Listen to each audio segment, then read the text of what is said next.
not tripping. I go to the hole with the rock like Pippin. Yeah. I'm okay. What up, though? Welcome to the World Heavyweights live on WoodSports.com. I'm your boy Eazy, joined by my man Spin Mo Rax. What'd you say, Chris? What? What are you giggling about now? I said go. So 3, 2, 1, go. I thought he said Hove did. Hove did. Yo, Chris, Can't forget about with the stove, No, I just had to dude. get him back real quick. That's No, all. forgive me for what the Had to get it back in did. blood. Hi, everyone. How you doing?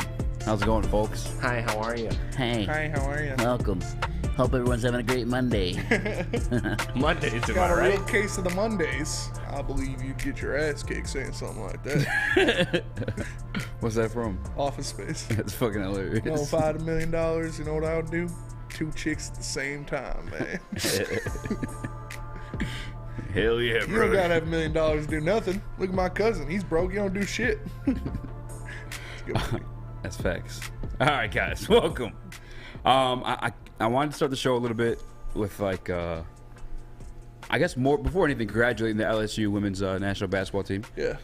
That was dope. They won the national championship Like last Spice night. went crazy. Ice Spice went crazy. Yeah. For real? Yeah, she was knocking down threes. Oh, I see what you said. Okay, I see what you did there. Yeah, I only got to catch the back half of it, and obviously the Angel Reese and Caitlin Clark situation took place. I don't want to like harp on this too much because I understand you guys have had a full day of media like speaking their opinion on this thing. Yeah. But we're all like of the same like manner, right? Like it's fucking sport. It's Yeah. competition. Yeah. Like that's what happens, So right? basketball and shit talking go hand in hand. Thank you. It's like, come on now. I gotta assume like it's one of those things where like I don't know, maybe got blown out of proportion by media because it's all a couple people bitching about it on Twitter. Because I don't really. Everyone that I've seen have like come across and spoken on the situation about, it's all the same. Like, Yeah. it's basketball. Like That's you what fucking happens. talk shit. Like, That's what happens. yeah, Like Lions fans loved it when Amon-Ra St. Brown and DJ Chark were hitting that Javier Alexander. yeah, You know what he does right in his face at the end of the game. Where's that same energy? Steph Curry always shimmying, Yeah, putting the crowd to sleep, yeah. hushing the Damn crowd. time. Yeah, It happens, man. All right. Sports is competitive. cool. Let them talk some shit. I didn't want to spend too much time on that because that's nothing to me. What I did want to spend time on is like these women, these girls, bro. They were balling. They were balling. That game was Caitlin Clark, man. Yeah, she's got the strap. She's fucking Steph. Yeah. Stephanie Curry, aka Caitlin Clark. I mean, she's nice. She's got Stephanie Curry. She's coming back, too. Oh, she is? Oh, yeah. She's going to make more in her NIL deal than she would on her rookie salary. That is facts. You're 100% right. And WNBA isn't making shit. Yeah. But this is the first time in my life, all due respect, I respected women's basketball. Yeah. For real, though. They were fucking doing the damn thing. This felt like, no, I'm being dead ass right now. We all feel the same way. None of us in this room watch women's basketball. We don't. I don't. But we all tuned into that. Yeah, I watched it. And then it's going to carry on until, I don't know if Angela Reese is coming, or Angel Reese Yeah, is coming she's a back. sophomore. She's a sophomore? Let's fucking go. They should put, like... This is Bird first versus game of the year, Magic. Yeah. Like the female If version. NCAA was smart, or NCAAW...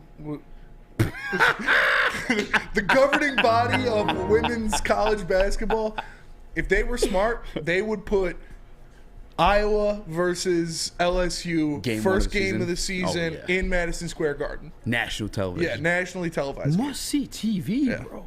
And like it's beyond. It's not just like the trash talk. Like it's not a Colby Covington thing where like it's like more trash talk that's like bringing attention versus skill. Although Colby can fight too, but they're balling They were too, balling, yeah. bro. Mhm. Angela Reese is like CP3 out there, then Caitlin. She's like Curry. Angela Reese has what I think the most double doubles. She had like 34 double doubles or something. Bro, I was thoroughly like just impressed and Yeah. just blown away. Refs were trying to ruin it too. They were. I saw your tweet last night too. Yeah. I didn't get to catch all of it. It So I was didn't get bad, bro. They called like 7 fouls. I was like, bro, like it was like 20 Yeah. seconds. I was watching the game. There was like 7 fouls. I was like, And what's the final score? Like 100 something to 80 something? I don't know. But even then, like the high scoring, everything was there. Like I think I don't know, man. Like this is the first page. I just get excited because like I am one of the guys that disrespected like women's basketball. Yes. I'm sorry. I apologize. But like this is a turning of the page, if you will. Turn the page. Hopefully other people follow suit. I mean, you need these things. Sometimes you just want people to perform and be the best they are at their sport. But like sometimes a little bit actually it's a lot better when people Yeah. talking shit. I like it. You know? I like it. And that's same people that are like, oh, that's classless behavior. No. Are like, oh, the NBA's too soft. Like people are too. Well, so what do you want? You want them to talk shit or you want them to be friends? You can't get both. And what's gonna happen is unless it's like honestly, I think Isaiah and Jordan are the only two that like still beefing. But at the end of these things, like Bird and Magic, they're boys now. Yeah. Not boys, but I'm saying they're cool. respected. Like it's going to be that same story. Yeah. And by the way, like for the people that get this classes, name another time you spoke about female basketball. Name one other time in your fucking life. I'll tell you what. Do you Sue Bird was looking fine. Well, On that alternate broadcast, the ESPN2, they had Sue Bird and Diana Taurasi like doing like the Manning cast kind Yeah. of thing. Oh, was that with Lil Wayne? I don't The know. one I where Lil watched Wayne it for like popped 10 in? seconds. My dad was like, "Can we get a different? Yeah, Lil Wayne. Can we popped get a in. different channel so we don't have to hear these two talking?" Sue Bird was looking fine though. I was like, here I am trying to give respect to female athletes, and Spinny's over here. Yeah, I'd fuck. I mean, Yeah, I'd hit. I can respect the female athlete and still say they're bad. All right, disrespectful about that.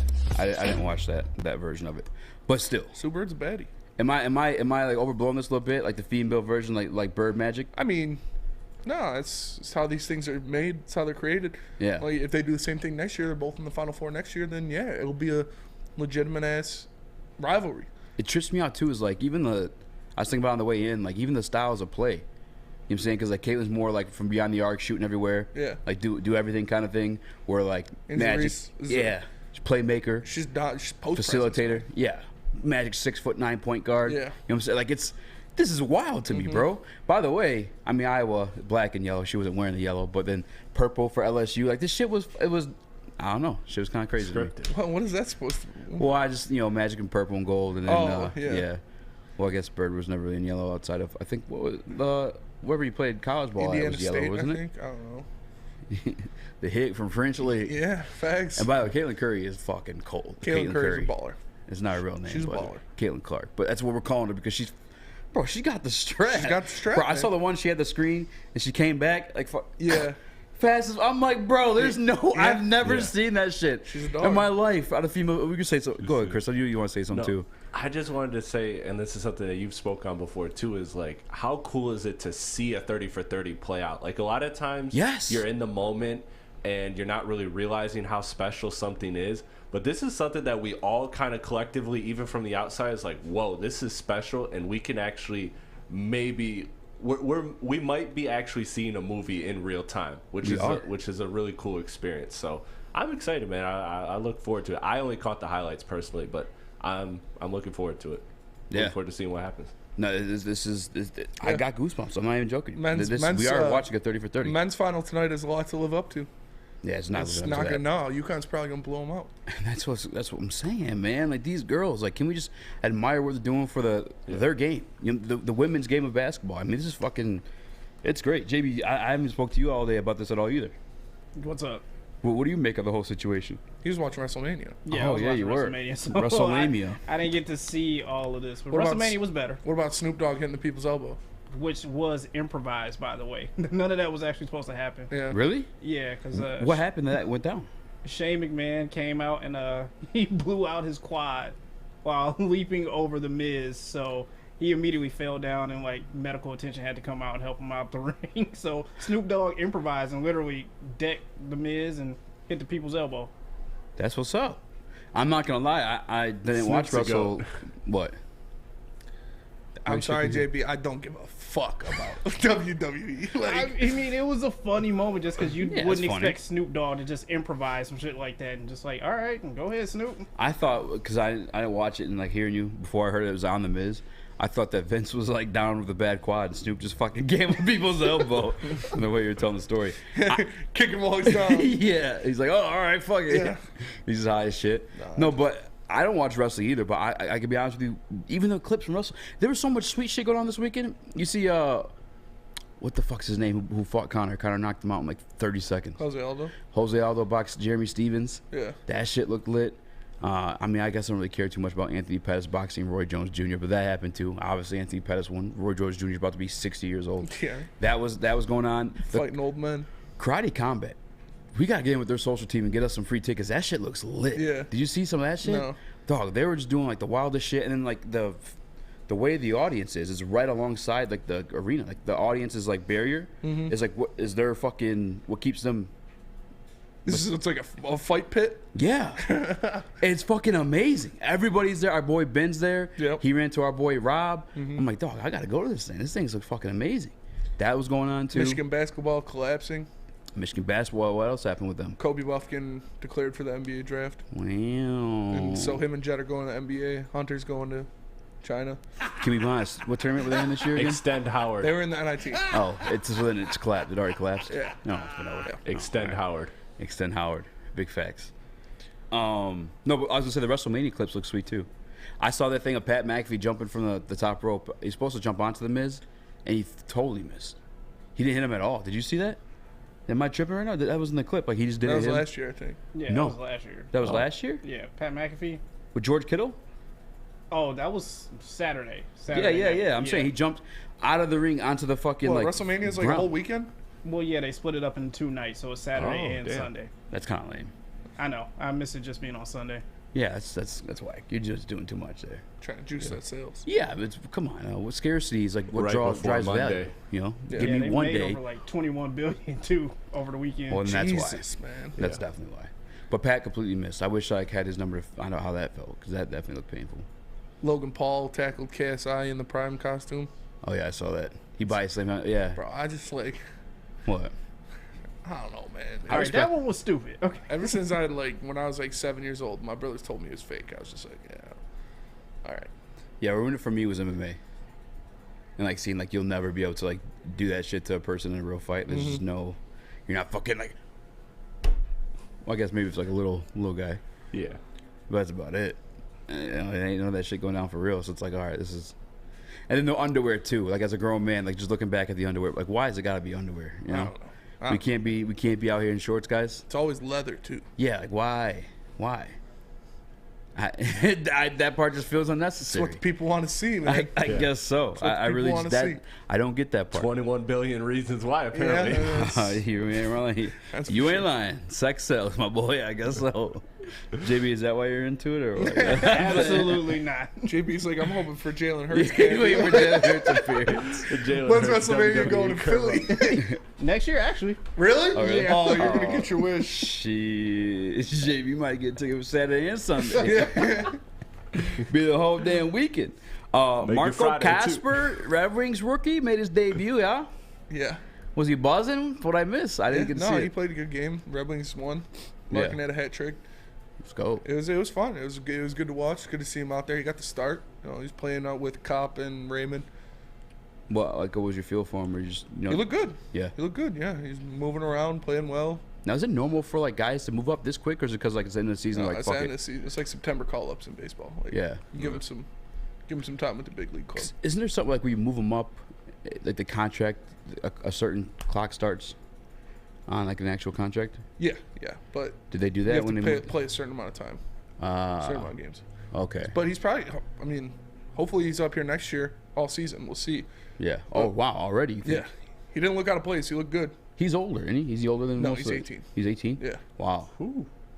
Former winger turned center, right? If I'm not mistaken. Yeah, he looked good. He was playing well. Like I said, he was on the line with Kopp and Raymond, so Yeah. they were playing well. He's using his body a little bit and almost had a goal. Kopp put one right on his tape. He couldn't tip it in though. I saw the comments going on in the Woodward Sports Chat about the WrestleMania. I wanted to talk about one last thing before we go to break. Is what? You Nothing. mad about wrestling? Say it was his best when Stone Cold was in that bitch, and I'm thinking back at him beating the shit out of Booker T in the grocery store. Stone Cold, by the way, wore shorts. He did wear shorts. Stone Cold wore shorts. And wrestling was great. So did John wore Cena. jeans. Yeah. Yep. Wrestling was great. Jean shorts. I think they both wore jean shorts, no? Yeah. Yeah. Stone Cold's was a little shorter. You know he broke his neck and then came back? Is jorts a real word for like jean shorts? I think it's like a made up thing. No, I think it became a thing. Jorts is real. Or has it always been real? That's what I'm asking. I have no idea. Yeah, I don't know what he the says. origin of jorts. Yeah. All right. Well, you said it with a lot of I'm not confidence a there. jort. So I didn't know. I'm not a jort historian. Whatever you were. Actually, you look back into 1964 when the first jeans were cut off in his shorts. June of '64. Yeah. All right, man. Tell us about custom health. I so will. people fit in their jorts Because this if you're year. disgustingly overweight and out of shape like I am, you get some help. You just got to hit up Custom Health. Look what they did for our very own Ryan Ermanni. He went from Corey Spaghetti to Corey Maggette, but in all seriousness, Ryan Ermanni did enlist the help of Custom Health Centers, and now he's down upwards of 18 pounds. You can do the same. Just call them at 844-789-8446. That's 844-789-8446. Call Custom Health Centers today. Let them help you lose some weight. Love Woodward Sports? Love wearing clothes? Then you should be wearing Woodward Sports clothes. Check out our full line of merch at woodwardsports.com. Just click on Shop. We have all your favorite designs, like Dan Campbell kneecaps, Beverly Hills Golf, Woodward Golf, and of course, our own logoed out merchandise. Men, women, infants, kids all love Woodward Sports. Impress your friends. Impress your boss. Impress your dog. Buy Woodward Sports merch today. At work and at home. We're there with smarter security solutions, featuring complete automation with customized alerts and more. For over 90 years, we've been the company that's been counted on to protect what matters most, all with personalized service and care. Right now, for a limited time, receive a free video device plus free installation with a new home system. Guardian Alarm. We protect Michigan.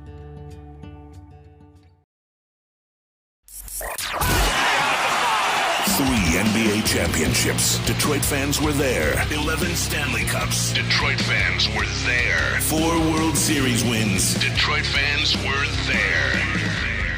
And that one Lions playoff win in 1991? Yeah, Detroit fans were there. Woodward Sports, where the fans are. What up, though? Welcome back to WoodwardSports.com. I'm your boy Eazy, joined by my guy Spinmo Rex. What up, though? We are the Woodward Heavyweights. We got young Chris and JB Smooth on the ones and twos. I didn't say this in the beginning of the show. If you guys haven't already, please make sure to leave us a like button. It's very, very, very much appreciated. We're trying to grow the brand. And if you listen to us post live stream on a podcast platform, leave us that 5-star review. 5 stars. 5 stars. 5 stars. Jalen Carter crash video came out, and I do want to react to it. I'll save the extra stuff for later on the show. Let's watch the video. All right. I need you to be honest with me, okay? Were you guys racing to Waffle House? Because I can tell you right now from looking at the damage to that car, they were moving. We got a pretty significant Oh, that was quicker than I thought. Remember? That's what you told them to play. Yeah, that's what you told me. I thought it was the beginning. Well, there's a whole video. We can't obviously play the whole video. It's 2 minutes long. Yeah, it's a 2 minute long video. But in essence, there's Jalen Carter lying to a police officer and trying to avoid, giving the truth. And we found out he was there for the crash, and we actually have the 911 call too. One of the 911 calls. There's a bunch of them, obviously. All right, here's that. Hey, JP! Yeah. The owner of this item You might just go ahead and go to the goal, yo. is not responding to their phone. The emergency location is flat. That part was that's the spicy part to me. Yeah. Because obviously he was there at the crash. Now it sounded like, by the way, to all the people who said, "Oh, he just left his friend to die" and all that good stuff like that. Well, obviously he's not a paramedic, but it sounded like he was there. His teammates. I think we actually discussed this. I was like, "Yo, his friend probably said, get the fuck out of here." Mm-hmm. Yeah. That's literally what happened. Yeah. Hey, Jay, you might as well get the fuck on. This was what he said. JC, Jalen Carter, Jalen. It's look, man. Does that change anything for you? No, it doesn't actually. Me either. It doesn't. We knew what happened. It's obviously more in your face when you see the video of it, but we heard that he misled the police and he told them different things that happened, and that was already public knowledge. Yeah. Is that he lied to the police and he told them he wasn't there, and he drove away from the accident, and now you have the video showing that. You have the video of him telling the police, which obviously is worse when you actually see it, when you can actually put your eyes on it, but it doesn't change anything for me. Yeah, nothing's different from what we were the story we were given. That's everything we were given. Yeah, the facts still remain. He's still, obviously the whole situation settled as well. He's got the community service, however many fines he's got to pay and stuff like that too. No, it hasn't changed my opinion. And for anybody it has changed the opinion, I don't want to judge you or anything like that, but what? This is everything you were told happened. Yeah. It's none of this is brand new information. And to the people again to this, I guess, make comments of it being immature of him leaving and stuff like that. And we said this too before. Is a lot of you listening right now would literally suck a dick for $1 million. All right, like you would literally get on your fucking knees and put a penis in your mouth for $1 million. Nice. Jalen Carter had an access of what, 13 in just year one. What Hutch's signing bonus was what, 23? Yeah, $23 million. Yeah, like there's reasons to lie there. 23 million of them, if not more.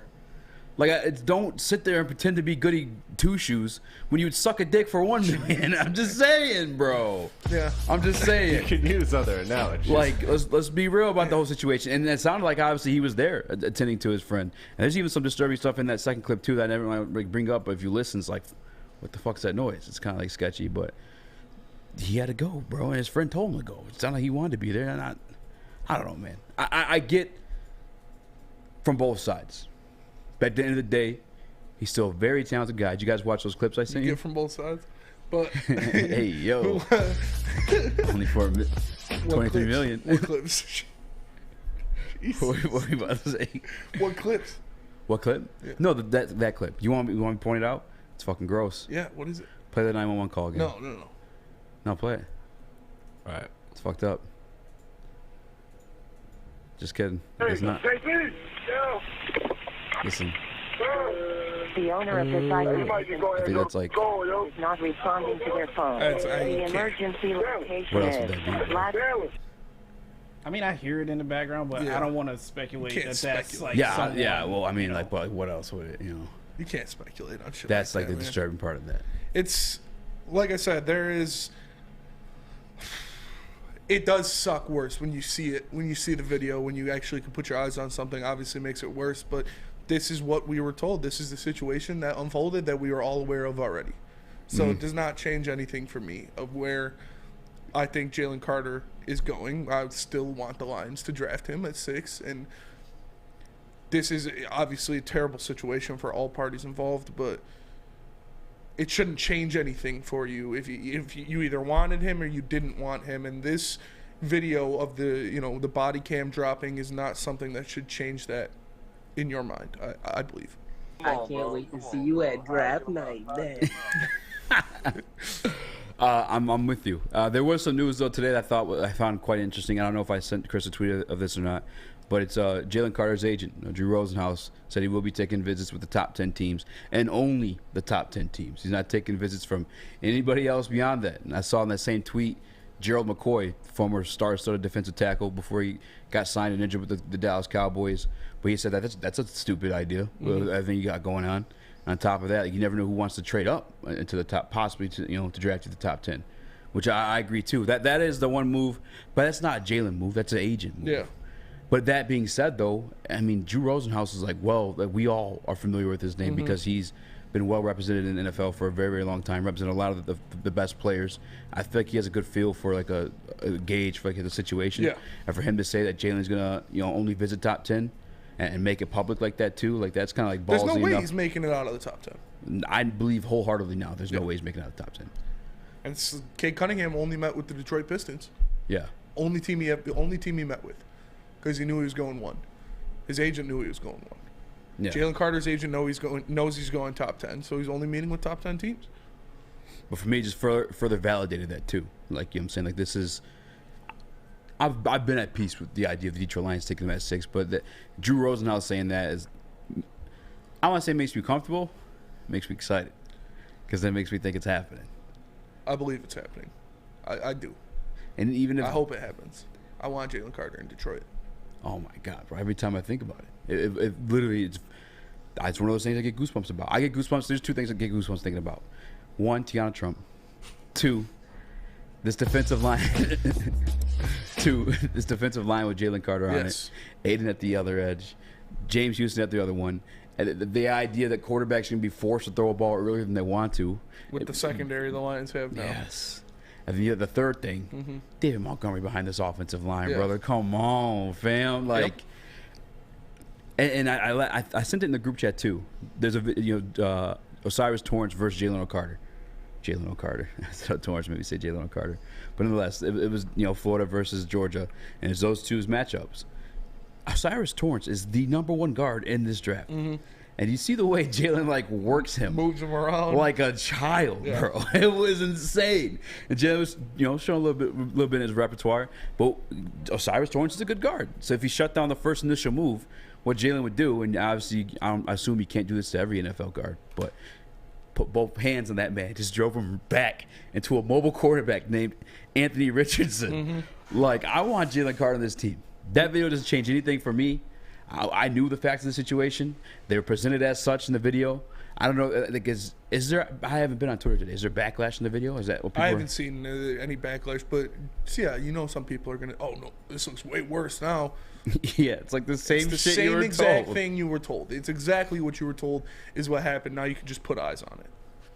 JB, what did the Morning Wood have to say about the Jalen Carter arrest video? Or not arrest video, but the video. Yeah, the video. Just the same thing as usual. Just that, Adam does not want to take him. Just further, puts two and two together with the evidence of, you can't really trust this guy. He's just going to sit here and lie to the cop, even though the cop was trying to be, friendly and help him out as much as he could, probably because he knew who he was already. But going back to the only meeting with the top 10 teams, keep in mind that 3 of the top 10 teams also still have picks later on in the first round. So just because he doesn't get picked in that top 10 doesn't mean he can't fall to the Lions, the Seahawks, or the Eagles. He's not. He's not falling that far. Not a chance. He's going top 10 for sure. Carter at 18? Not falling to 18. Not even close. No way. If he's there, fuck yeah, that's awesome, but not going to happen. By the way, I want to point something out too. The cop was not helping him. He didn't do anything to warrant him getting arrested that night or being charged any type of felony. Like, what he got charged for was what he got charged for. Like, that's what he was going to get charged with. That's the only thing he could get charged with. And like, anybody who's been in the court system knows they're going to charge you with the max to get you to plea down to like what they could actually get you for. That's how it goes. Nothing's like, oh, we're just going to sneak this one and then we're going to upgrade it. No, they give you the worst so you could calm, what I'm saying? Like, the deal is you settle something less. So, like, the cop wasn't doing him any favor. Like, there was no favoritism of him being an athlete, that was how that situation goes down. Did he lie to the police officer? Yes. Have we lied to the police officer for less? Yes. I don't know who that is. I'm sorry, Mr. Officer. No, I had no drinks tonight. Fuck you, me. You found me. Are you drunk? Adam actually you pulled sound his drunk. Ask me that card. shit. Huh? Adam actually pulled his celebrity card too because he got pulled over once, and the cop actually knew him from Woodward, so he was like, "Oh, go ahead." Yeah. See. Come on. Everybody's lied to cops, and everybody's been in a situation to deal with police officers. But like, you're never told to even be honest with them by lawyers. Like, don't say shit. Yeah. Plead the fifth. Shut the fuck up. That's like, God, I don't know for people to twist this any other way. This is everything you were told it was. I will admit, though, the video, for me, again, it's still everything that we were told. I'm not tripping on it, but it does give you, it's a 911 call for me that I felt the type of way. Yeah. But not in a negative way. It's a shitty situation altogether. Let's talk about defense, though, Spinny. I will, because defense is what the Lions are going to go with their first pick, and his name's Jalen Carter. But if you need help with your defense, you can just call Guardian Alarm, because Guardian Alarm offers you customized solutions from real experts. Their professional technicians take time to recommend security and automation solutions specific to your needs. They also have 24/7 professional monitoring. You can call them anytime, day or night, and know a Guardian Alarm team member will stay on the phone as long as needed. And of course, they have technology backed by people. Your safety and security deserves technology that's been proven to work and people who have been proven to care. So call them at 1-800. Stay out. That's 1-800. Stay out. Right now, and let them know Woodward Sports sent you. The only sports network in Detroit that starts with a W. Because we win. Woodward Sports, Detroit's winning sports network. You're about to be shell-shocked. The catch of the day is in. Big Boy Seafood Fest is officially back. Join us for some of your favorites like our popcorn shrimp and pike perch platters and our classic fish and chips.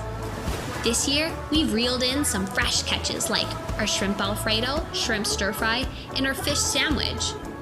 And especially, don't forget about our all-you-can-eat Friday night fish fry buffet. Every day is a fish fry at Big Boy. Hi, I'm Dr. Jason Olafson, DC, the founder of the Custom Health Centers, and we've helped thousands of people learn how easy it is to lose weight and keep it off with our customized weight loss and body contouring programs. With Custom Health, you don't feel hungry, you eat well. My name is Simeon Timbuk, and I lost 71 pounds on the program.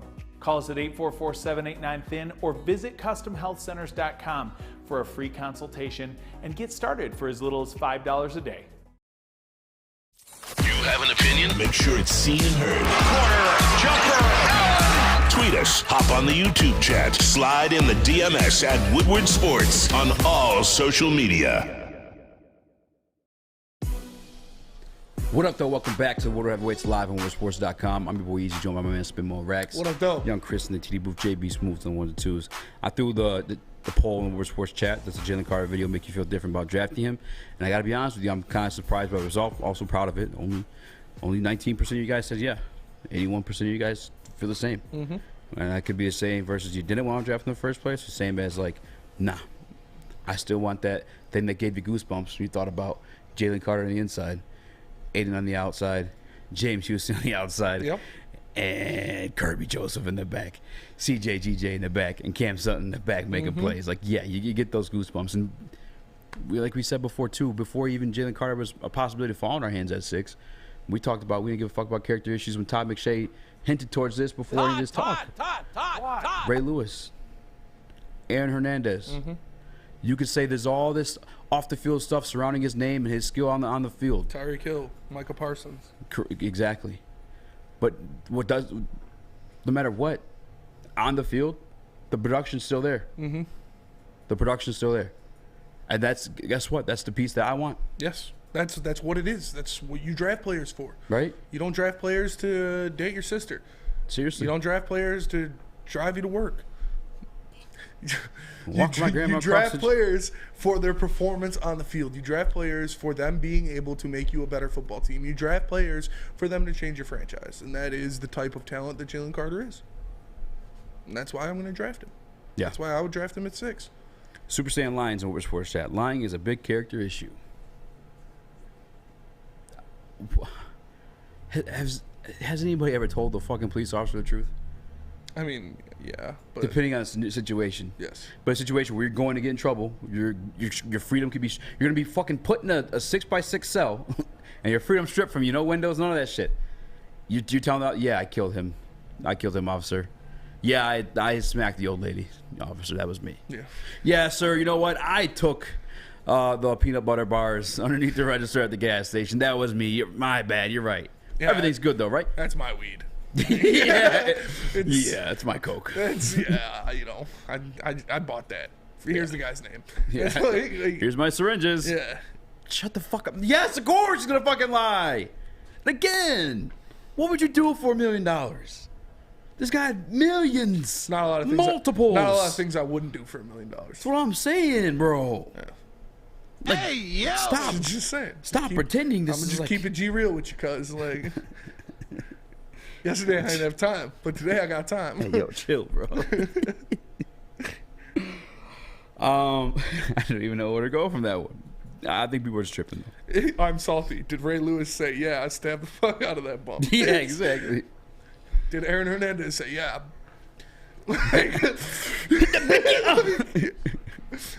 And that was like allegedly like the second murder of his lifetime, yes. Bro. Like, can we be real? Yeah. And like you said, we're not drafting him to fucking walk my grandma across the street. Exactly. Yeah. I'm drafting him to be a beast on the field. And guess what he is on the field, Smitty? A beast. A fucking beast. I'm not drafting him to bake cookies. I'm drafting him to rip the quarterback's head off. And that's what he can do. That's what he can bring to your team. I'm drafting him to command double teams in the middle so it makes it easier for our edges to get to the quarterback. And that's what he can do. I'm drafting him to stop the run at an elite level. And that's what he can do. So. And I'll mention this too. They won a national championship the year before with actual leaders in the locker room. Talking about Jordan Davis and Nakobe Dean. Detroit supremacy. I wouldn't lie to authorities for $1 million. I would absolutely lie to the authorities for $1 million. Detroit supremacy. You're an absolute. You're a fucking liar. Bud. Yeah, that's you're an absolute liar. You're lying to us right now. You just told a lie directly. You just lied to Woodward Sports Chat. What the fuck you mean, brother? But I was gonna say though, you know, with leaders in the locker room, Nakobe Dean, Jordan Davis, you didn't hear any of this stuff about Jalen Carter. You didn't. And guess what Detroit finally has in their locker room? Leadership. Mm-hmm. And beyond even like the players. Dan Campbell, yes. Thank you. Like we have that here. At times, the only thing, the character shit I could give a fuck less about The only thing that tempered my expectations, excitement for him was the workout for the pro day when he showed up 9 pounds overweight. And I don't know if we had the video here or not, but it was on Twitter. And it looked bad.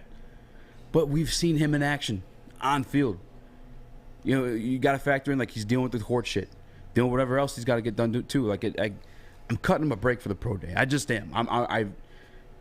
Osiris Torrance is the number 1 guard in this draft class. Yeah. I urge you guys again after the show, of course, watch the tape.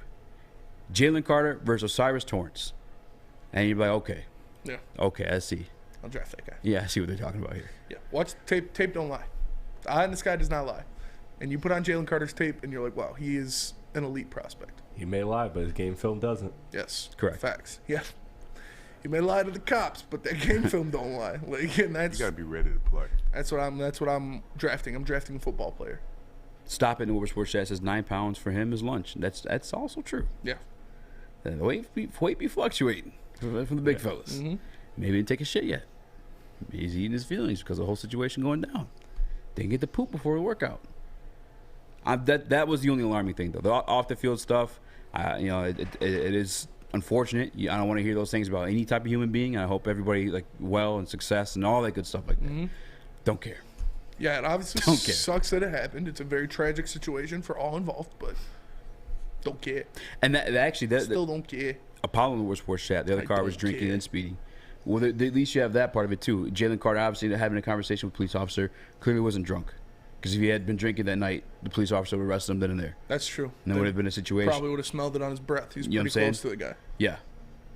That's I don't want to give him a gold star, for not drinking and driving. Nobody should be drinking and driving, but like that's a plus for the character side of things, right? I mean, the other people were drinking and driving. That's not a great idea. I don't know, but I'm over it. I know there's another defensive tackle a lot of people want to take, and it's the Elijah Cansey stuff. We made the clip. I wanted to go on Friday, and it didn't. It's all right because I knew the backlash was going to come. But the people in the chat or in the comment sections like, "Oh, Aaron Donald," or they bring up people who are short. Like I don't give a fuck about people who are short. Elijah Cansey is not Aaron Donald. Thank you. Period. Stop saying that.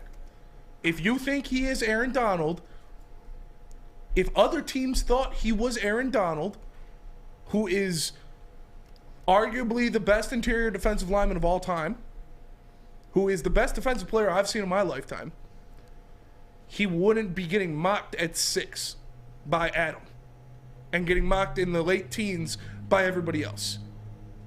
He would be going number 1 overall. Correct. And yeah, Aaron Donald didn't go number 1 overall. But if you think this guy is Aaron Donald, which is what Aaron Donald turned out to be, you wouldn't wait on it. But he's not. He's not Aaron Donald. Stop it. Get some help. Stop it. Get some help. Thank you, MJ. But to the people who want to make the size arguments, I'm sure they're in the Woodward Sports Chat now.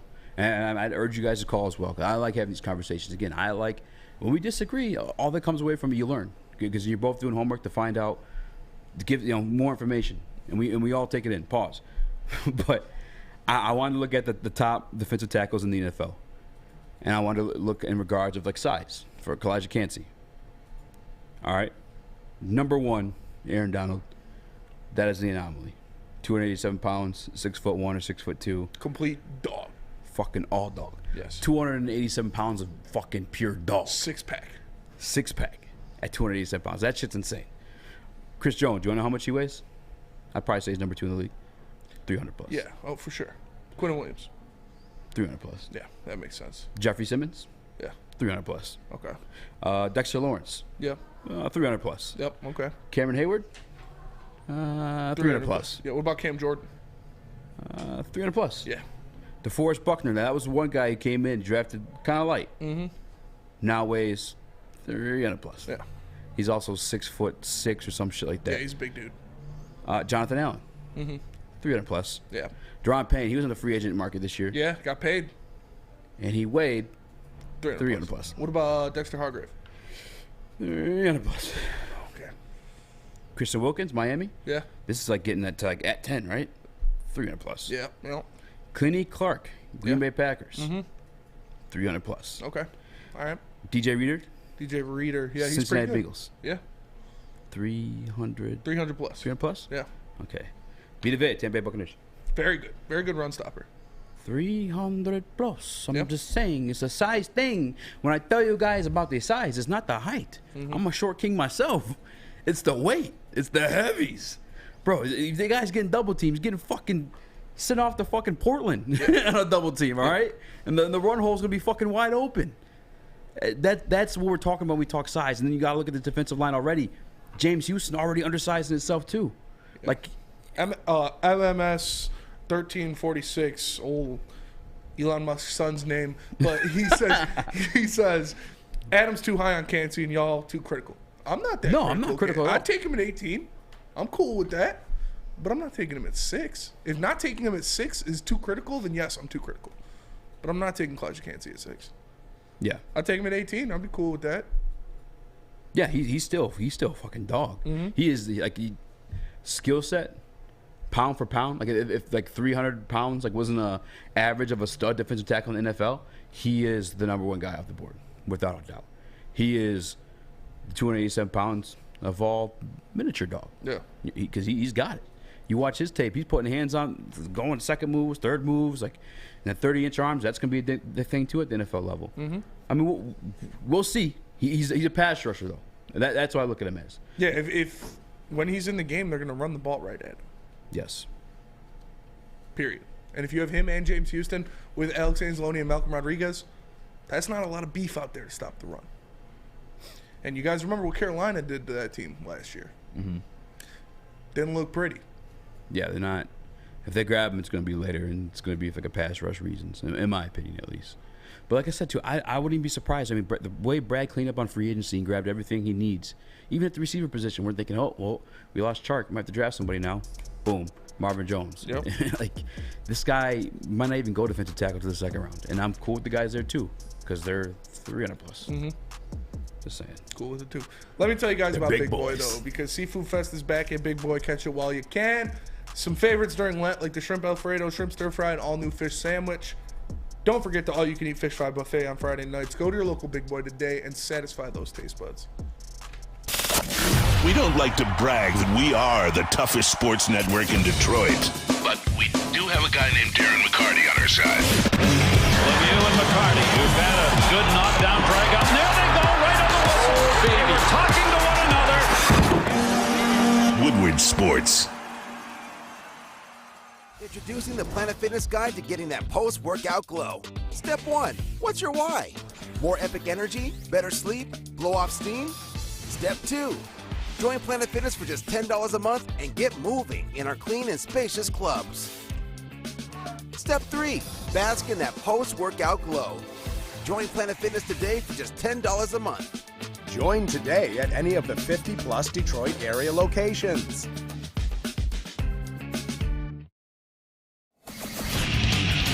Get a shot up. This is for the win. All of Detroit's sports teams live on Woodward. All of Detroit's sports coverage lives on Woodward Sports. Driving the best in Detroit sports coverage. Chili Peppers Tanning is where you'll find the cleanest salons in the D. Spotless, sanitized rooms with trained and certified tanning professionals. Join the Pepper Club for all the best deals where they beat all competitors by $5. $5. Wow. And you can use that $5 to pick up any of their fan favorites. Australian Gold, Designer Skin, Caltan, and Swedish Beauty Lotions. ChiliPeppersTanning.com. The hottest bulbs, the hottest deals, the darkest tans. Y'all know where to go. It's ChiliPeppersTanning.com. They should grab that Lil Wayne drop, like the hottest deals under the sun. Fucked up my dream. Somebody go ride night. You already know. All right, what up, though? Welcome back to WoodwardSports.com. That'd be a pretty pricey drop. Yeah, that would be. It's Young Moolah, baby. I could do it. Do your best Lil Wayne impression. No. You can pulls out of the joint. Yeah. Yeah. Welcome back That's all to you gotta do. WoodwardSports.com. You got a lighter in your pocket. That's all you gotta do. Can we get Spike Lee as Lil Wayne, please? Please. Young Moolah, baby. Let's go. Welcome back to WoodwardSports.com. We are the Woodward Heavyweights. If you guys haven't already, please make sure you hit that like button. Spike Wayne. Lil Lee or Spike Wayne? Spike Wayne. Lil Lee sounds nicer, if I'm being honest. Spike Wayne is nice, like too. Spike Wayne. Spike Wayne sounds like an action hero. It does. Spike Wayne checking in to save the day. Everything was Spike, and it just sounds a little racist. I'm not gonna lie. Spike Kuipers, You bro. Spike Wayne. Damn Spike Kuipers. Spike Wayne work sounds on like time somebody for those damn that, like, Spike Waynes. when they punch, you see a pow. Yeah, Spike Wayne. Spike Wayne, back in action. Saved a damsel in distress from a burning building and brought the no do-gooders to justice. Wham. Next week on the adventures of Spike Wayne. Pow. He hit the like button. He hit the like button. He left a 5-star review on all podcasting platforms. Spike Wayne, a real American hero. I do want to talk about some positive stuff. I'm over the Jalen Carter stuff. If you guys want to call in on it, I'm glad. I'll gladly have a conversation about it. I do think Elijah Canes is going to be a great guy, just not investment at 6. Yeah. But Detroit Lions did make an investment. They did. And David Montgomery at the running back position. Paid him. They weren't the only NFC North team that wanted to make an investment in David Montgomery. I'm not talking about the Bears spinning. Not the Bears. Talking about the Vikings. The Vikings. How could what? Why? I thought they were going to cut Dalvin Cook, but they can afford to pay David Montgomery. Well, Dalvin's getting paid fat. Yeah. David's only getting paid 6. True. And ain't nothing to Dalvin contract. But yeah, the Minnesota Vikings were interested in David Montgomery. Conversations pursued. Sucks, you losers. Minnesota. The Minnesota losers. But guess what? They ain't get him. It's the king of the North shit, bro. Even further, I'm just even further cementing that statement. It shows that players are like, okay, this is a team I want to play for. This is a team who's got some shit going. They got a great head coach. They got a good coaching staff. They have Brad Holmes at the top doing his thing, pulling the strings. They have a good young roster. This is a team that I'd like to play for. And so I'm going to go there instead of the Minnesota Vikings, who were the division winner last year, who won, 11, 12 games last year. And no, it's the Lions. It's the Lions that are getting these guys. And that's just within the division, too. Like, that's just the teams that wanted David Montgomery within the NFC North. And he was obviously a hot commodity because there's just 3 teams in the NFC North alone. I'm sure there's other teams following outside, too, that wanted David Montgomery. But guess who got him? The Detroit Lions. The Detroit Lions.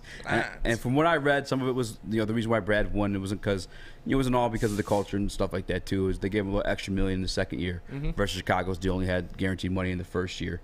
But nonetheless, it's still, like, that was something he already had built a family with. I'm sure it's where he bought his first home. He obviously, when you saw him sign his contract here in Detroit, it was with his daughter. Yeah. So it was where he had his kids. You know what I'm saying? That was his home, Chicago. But he signed with Detroit. Came to Detroit, came to the Lions, came to the dark side, the villains, the evil empire of the NFC North, taking players away from their teams, taking players away from their homes, and because of Brad Holmes. Yeah. Because of what he does, because of what they're building, because of what Sheila Ford Hamp is building, what Dan Campbell is building. This Detroit Lions young roster, the way they finished the end of the season where they showed that they can go toe for toe with anybody in the league. What they saw on Hard Knocks, where they're like, yeah, this team looks pretty fun. Looks like a team I'd like to play for. Looks like some guys I'd like to play for. So it's more than just culture. Like, obviously you need winning to match that, and starting off 1-6 was not great. But at the end of the year, in the last 10 weeks of the season, they got that shit moving, man. And teams saw that. Players saw that. Teams recognized that. National media entities recognized that. Like, all right, Detroit's got something cooking here. No team in the NFC playoffs wanted to see the Lions in the first round. I can tell you that.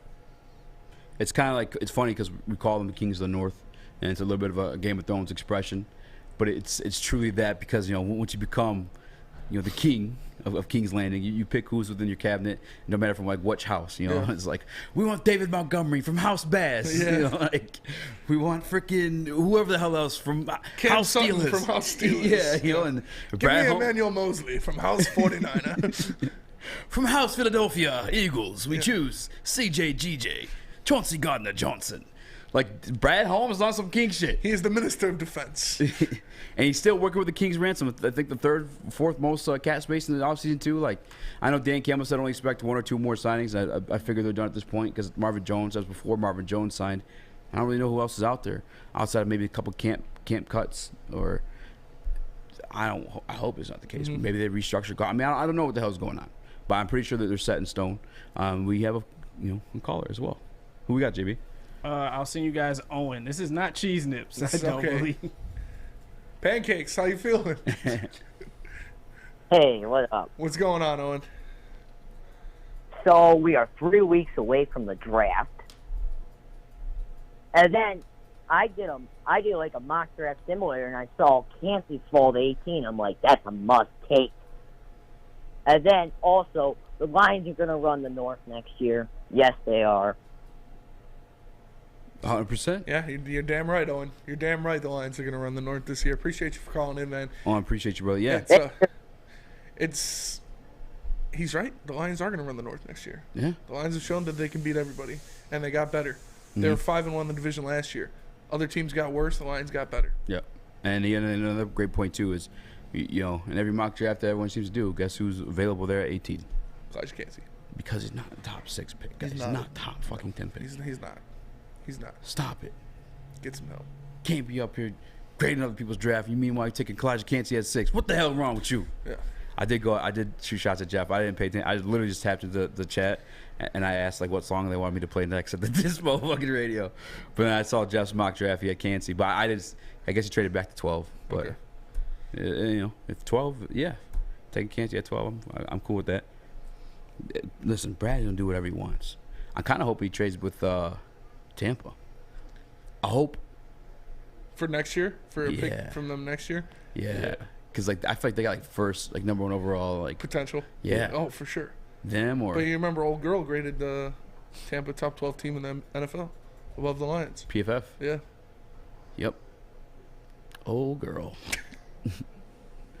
You know, PFF really could use a fucking Angel Reese over there, brother. I don't know what the fuck they got going on. Some Caitlin Clarks need to apply over at PFF and fix that shit, son.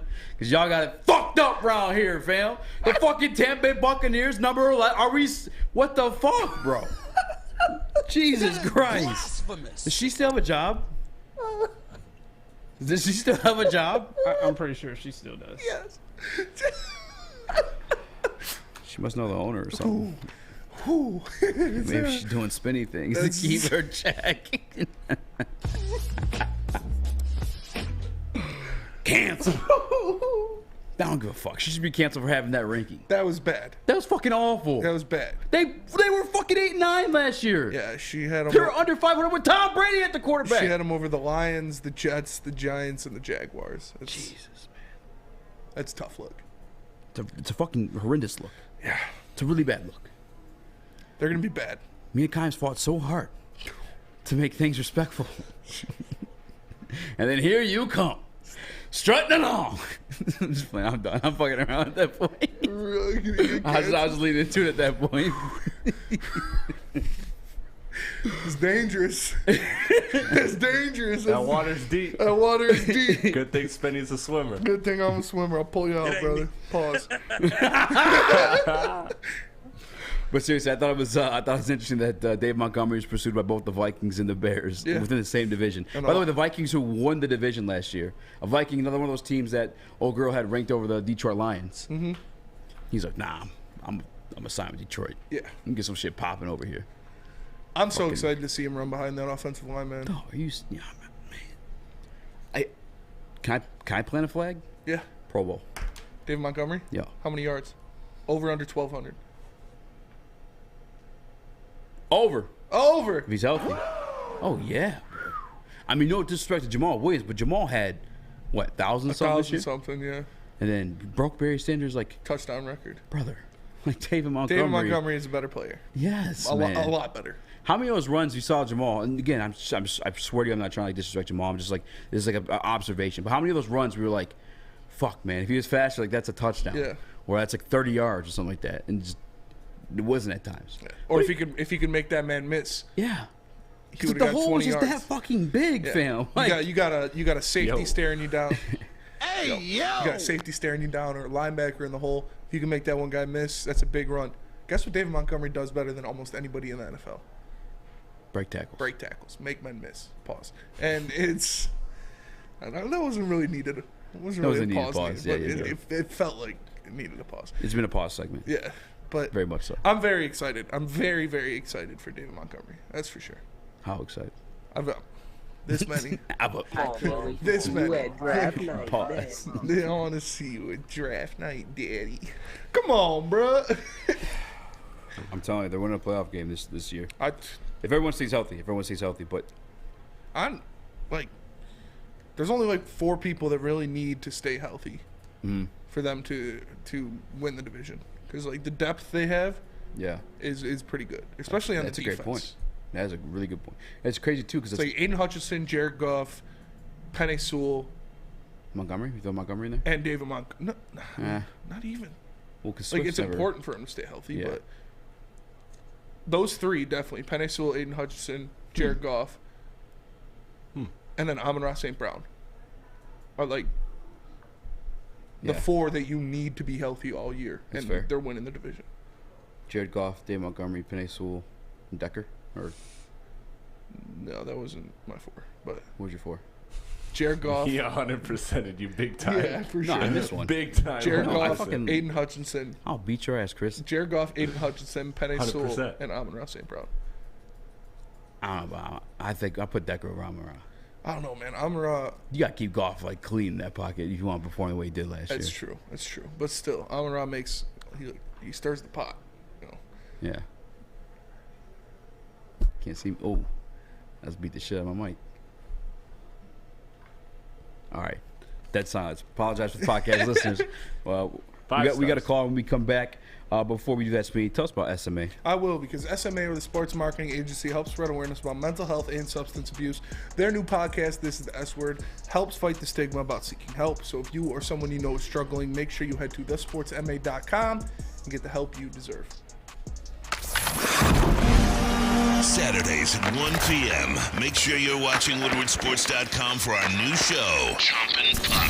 He shoots! He scores! With 4-time Stanley Cup champion Darren McCarty and Michael Gentry, Chompin' Puck is taking the Detroit hockey community and giving them a voice. Pros to Joes. You'll get the best Detroit hockey coverage around. Chompin' Puck. Saturdays 1 p.m. on WoodwardSports.com.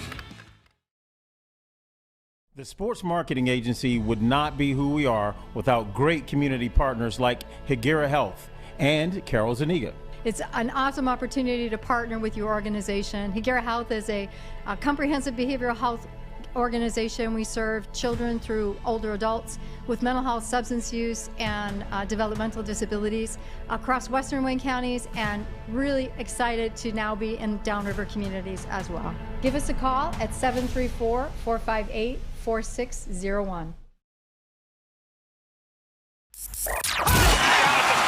Can't get enough Woodward Sports content? Head over to woodwardsports.com right now for up-to-date sports articles and great entertainment news. We have the best writers, bloggers, and coverage all at your fingertips. Head to woodwardsports.com right now to experience all Woodward Sports has to offer. What up, though? Welcome back to WoodwardSports.com. I'm your boy Eazy, my guy Spin Morex. What up, though? We are the Water Heavyweights. If you guys haven't already, please make sure to hit the like button. If you have or listen to us on a podcast platform, please make sure to leave us a 5-star review. It's very, very, very much appreciated. Your boys got it out the mud, so it really does mean a lot when you guys rock with us. Truly, even if you're just watching, we appreciate that too. Appreciate you, Young Chris in the TD booth, JB Smooth. There's a comment in the World Sports chat, and I'm not going to spend too much time on this one. I want to hear from this human being. If they're being serious, what is the biggest need for the Detroit Lions, if not defensive tackle? We have Karuna in the Woodward Sports chat that says defensive tackle is not a glaring need for the Detroit Lions. Yeah, it is. Yes, defensive tackle and linebacker are the 2 biggest positions in need. Thank you. I mean, I was like, okay, maybe you could think, maybe he thinks linebacker. But I'm like, no, actually. Anzalone had a pretty good year. Yes. They re-signed him there. Malcolm had a pretty good year for his first year. He's obviously still on his rookie deal. He's going to be there again, too. So, like, those are, like, the guys you had starting already that did pretty solid for you at the position. Derek Barnes looked good when he was put in. Sparingly. In situations, you know what I'm saying, where he's going to look good. Yeah, for sure. So, what is it? That means defensive tackle. It is defensive tackle is the number 1 position of need for the Detroit Lions. Without a doubt. Like, what other position? What's a bigger need than defensive tackle on this team? What? Chris said quarterback. Oh, bars.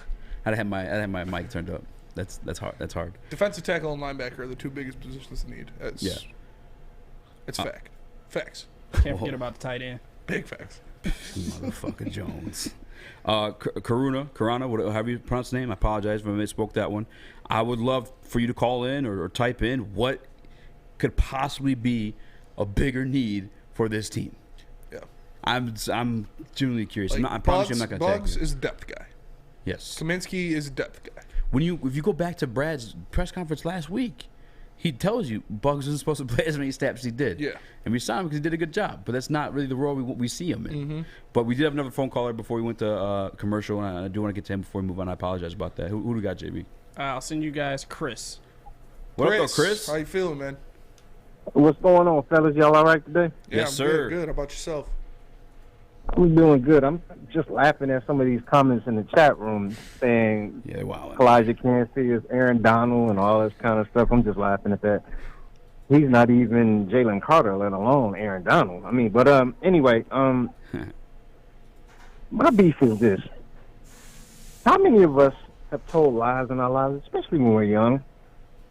A lot. Thank you. There's nobody that's exempt from that. I don't even... People that are in church at the young ages lie to parents or whatever the case may be. Can we let this go now? It's time to let it go. This it's gotten to the point where it's ridiculous, to the point where I'm even arguing with my little brother. But I want to say this: if there's no bigger need than DT for this team, then I don't know. Maybe somebody doesn't know football. Yeah, it's just facts, man. I can't think of one. I mean, linebacker would be the only other one that I think is even comparable to the needs. And it's still not as big. It's still not as big. You're right. Right now they have one starting defensive tackle on their team, like Lee McNeil. Thank you. Oh, hold on. Karuna's actually, he's been swayed. He said, you guys swayed me. I get it. I honestly think O-line depth is underrated, but I can see if you guys think Bug and McNeil are trash. McNeil, I like McNeil. I don't think they're and trash. I don't think Bugs is trash, but he's not. He's a depth piece. He's a depth guy. He's not a guy you put out there. He's not a blue chip prospect that you've invested into. Yeah. Anytime you got a chance to get a generational talent, which is what I think Jalen Carter is, you just got to get the guy. Facts. Yeah. Chris, man, I appreciate That's you. all I wanted to say, fella. Appreciate Thank you. you. Oh, and hold on, one thing. Jeff Brady, if you're still in the chat, I was the one that was. I'm a Jay Will fan. I'm the one you helped, bro. Hell yeah. There you go. That's what's up. So I just wanted him to know that. Good guy, Jeff. All right. Jeff is a good guy. Appreciate you, Chris. Okay. Yeah, to the point, I guess, like the lying thing. Again, like no one's self-incriminating themselves. Yeah. Like you're taught not to speak to police. You plead the fifth. Like, Yes. the government gave you that card not to talk to police. Like, I don't know, man. But I'm over people trying to be goody two shoes because, like you said, you tweeted out today. Yeah. Like he, without sin, cast the first stone. It's all about that all glass quad level first home. That's why you know what I mean. Push. There's nobody is sinless. Nobody has nothing they're ashamed of in their repertoire. Like, I've done things in my past that I'm ashamed of. I've done things when I was a stupid college kid that I'm very ashamed of. But you move on and keep churning. Obviously, excuse me, I'm not in the position to be making millions of dollars, but it's things like that don't stop him from being the great player that he is. Big Boy says Jalen Carter keeps effing up at the wrong time though. Can't let it go because last performance project future output. Jack Assery included. His pro day been solid. It might been different combo. Last performance project future output, huh? How'd you feel about Aiden Hutchinson's performance at Georgia? Did that project his future output? Because he didn't do anything in that game, and he looked pretty damn good his first season. So what was? Did that project his future output? His one performance against Georgia, where he did nothing? No, he looked pretty damn good his rookie season. I'm pretty damn confident saying that Aiden Hutchinson is going to be a great player in the NFL for a long time. Yeah, I think a lot of this is like media, man. A lot of that we don't have much. Like if football season's over. All right, free agency was the hot thing. Free agency's gone now. Now we're talking about draft. You can only do so many mock drafts until your fucking eyeballs fall out of your head, which sometimes I'm cool with from hearing from respectable opinions. There's some opinions out there that keep putting tight ends in the first round for the Detroit Lions. I want to smack those ones. Yes. But outside of those ones, like I'm all ears. So I like to learn about different players. When they pick somebody in a certain spot, okay, tell me why. Make it make sense for me. Still don't like it, but guess what? Now I know that about that player. But it's the only thing to talk about. Okay, no, Steve Wiles. Aiden didn't half-ass his workout. It's true. It's true. You know who had one of the best pro days of all time? Zach Wilson. So pro day means everything to you. You want the Lions to trade for Zach Wilson right now, right? Okay. Tape is the most important thing. What you've done on the field in the trenches is the most important thing. I don't give a shit about the underwear Olympics. I really don't. Was it a good look? No, definitely not. I'm not saying that. I'm not saying it was the best look. It wasn't a good look at all. But it's not something to, nope, I'm out on him because he didn't look good at his pro day. Because if you look good on your pro day, you're going to be great in the NFL no matter what.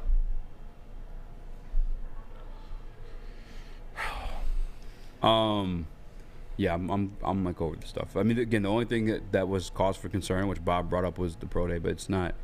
I don't care. Yeah. I watched him again. I urge you guys. It's right there on YouTube, easily accessible.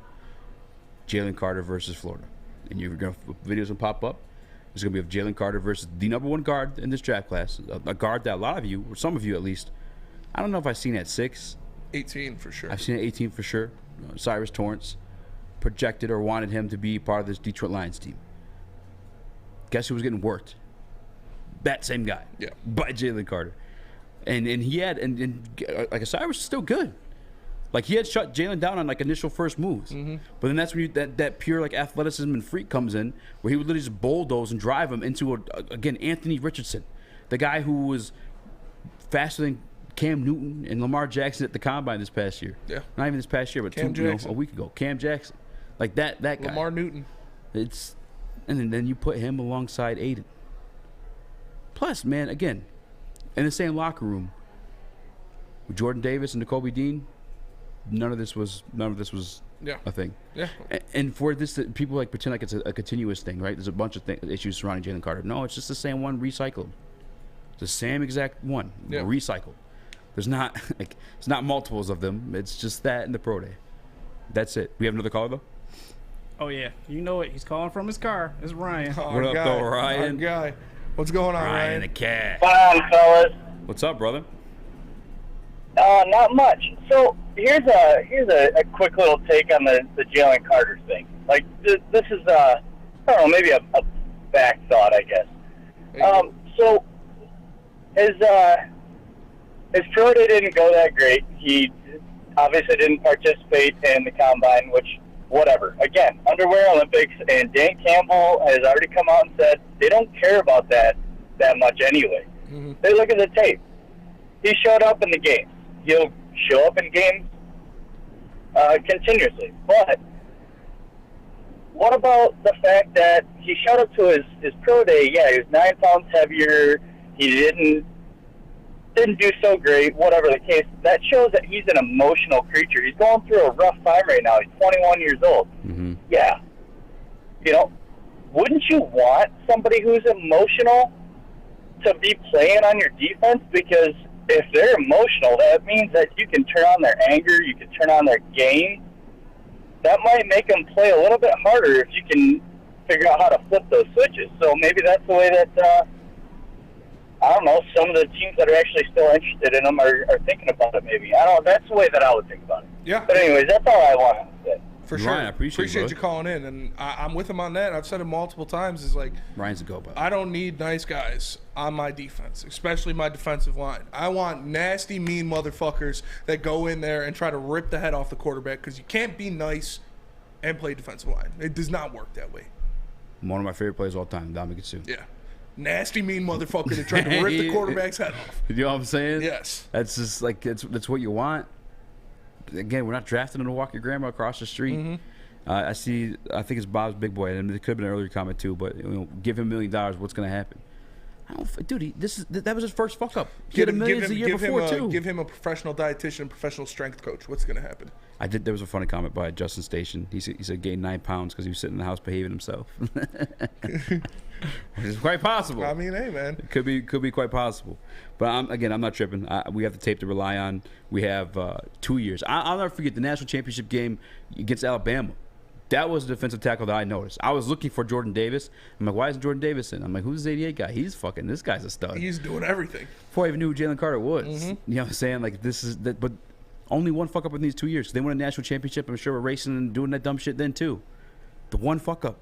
And sometimes when you have that one fuck up, you learn from it. That's what fuck ups are for. Yeah. You know? Bounce back. Seriously, you know, what's Jay-Z sell in every L stands for lesson, or in every L is lesson or some shit. Whatever it is, like it's true though. That's how in the TD booth, Chris. Yeah. Like one of the best ways to learn. Is it not fucking up in there? Isn't that the best way to learn in the TD booth? Like 100%. Never want to do that again. 100%. Spencer was the person who trained me, and he did great. And like I came in as prepared as you can be, but you gotta learn how to problem solve on the fly. So it's just how it is with anything. I can only imagine a professional athlete. Not comparing what I do in the TD booth to Jalen Carter, but maybe there are some similarities. I don't know. Yeah. Maybe. Honest comment with an honest comment to his name. He did get caught doing 90 and 60 the week before the accident. Plus, there was talk of his character issues before any of this, which from Todd McShay, we have to admit, yes. Yeah. And then the video arose too of him kind of being a dick. What Todd McShay was talking about was the Missouri sideline incident. Is that what you're speaking about? Yeah, that was kind of like. Well, guess what? You're not doing that you're not doing it at the pro level. Like when you're the alpha on your team, like you can do dickhead things. Like no one's gonna stop me because I'm the fucking man here. Yeah. When you join a group full of other alphas, it's different. Or you are, and I don't care. Yeah. Like you're gonna talk shit in sports. You're gonna go up to a team and say, "Hey, you can't fucking guard me, bro. Be ready. I'm coming all day." Pause. It's like that's what happens in sports. You talk shit to the other team. It wasn't like he was out there. Oh, I don't know. Swinging helmets at people in practice, kind of like Aaron Donald did. Oh fuck, dude. That's like, well, you don't want Aaron Donald on your team? That dude was literally double fisting helmets, waiting for swinging them at people. He was talking shit to Missouri players before the game. Yeah, that was the Todd McShay character issues. And by the way, like this team now, and I know we're going over a little bit, but this team now is like witnessed Is comeuppance a word? I've heard it before, but it sounds lame to say. But they've witnessed this ascend of this team and how it's affected the city and how the city's appreciate them in doing so. You think Penei Sewell is going to allow Jalen Carter to fuck around? Yeah. What he's built? Because like Jalen Carter's a dog against guards. Penei's a dog against everybody. Yeah, Penei's a different beast. And I met Penei. Yeah. Penei's kind of like. He bought it. Yeah. I'll leave it at that. I'd take Myles Garrett on my team any day of the week. Guess what he did? Hit a man with his own helmet on live television. I'd take Aaron Donald on my team any day of the week. Guess what he did? Was swinging two helmets like a madman at practice. Like, yeah. Lions. You can't be nice and play defensive line. And you get fucking mad. Like, if you're in the trenches battling this guy for the entire game or all of practice, you're going to get mad at him. I fought with teammates in practice. I fought with other players in games. Yeah. And that's fucking high school. Like, imagine being grown men athletes doing that to other grown men athletes making millions of dollars. Like, it's not a fun game. It's not a nice game. It's a car accident sport. People are going to get a little pissed off. 100%. And then that's why we dismiss the, you can't see me from Angela. I keep calling her Angela. Angel Reese. Yeah. Because shit reaches a level where you're literally trying to fist fight somebody. Yes. That's what competition is. But, like I said, Penei Sewell was part of a big rebuild, a quick rebuild, if you will. And it's probably because Penei Sewell and Brad Holmes went to Alta. Because at Alta, uptime matters. Alta Equipment's got you covered. You got a big project going on in your backyard, building a Penei Sewell shrine, a Jared Goff shrine. They got you covered. Alta Rent. Make sure you give them a call today. It's 844-GO-TO-ALTA. Again, it's 844-GO-TO-ALTA. Alta Equipment, where uptime matters. We'll be right back. Woodward Heavyweights. Woodward Avenue, the first paved road in America. Woodward Sports, the first sports network born in Detroit and made for Detroit. You don't have to go to the beach, man. You don't have to get your butt crack full of sand. You just need a little chili peppers, man, to get that glowing beach chili peppers tan. Woo! Join the Pepper Club for all the best deals in town. Plus, they will beat all competitors by $5. ChiliPeppersTanning.com. Hottest bulbs, hottest deals, darkest tans. Your vitamin D headquarters. You just need a little chili peppers, man. Since the dawn of moving people, Chevrolet has led the way. The world of transportation is changing. At Feldman Chevrolet, we are leading the charge forward. With every electric vehicle, every mile traveled, one Feldman at a time. The company that puts more Chevys on Michigan roads is now the #1 name for Chevy electric vehicles. You have an opinion? Make sure it's seen and heard. Corner, jumper, tweet us, hop on the YouTube chat, slide in the DMS at Woodward Sports on all social media. Get a shot up. This is for the win. All of Detroit's sports teams live on Woodward. All of Detroit's sports coverage lives on Woodward Sports. Driving the best in Detroit sports coverage. Join the Woodward Sports family and 100,000 other sports fans for the biggest parties in Detroit for Detroit's home opener. We'll be broadcasting live from the Grand Slam Festival at 350 Madison from the biggest tent party in the D, or check us out at the block party with Brass Rail, Love, and Tequila and Annex. Baseball season is here, and there's only one place to party with. It's the Woodward Heavyweights and Woodward Sports. We'll see you guys downtown Detroit this Thursday. I promise you it's going to be lit. It's going down. And I meant to grab a video from last year, so I had played it in the show. That's my bad. We'll have that ready for you next year, but it's going to be lit. I promise you that. I took off work from the other job where I need to make a little extra cash. I ain't gonna lie to you guys. Your boy's got a mortgage out here, but I had such a great time last year that I had to be there again for this one.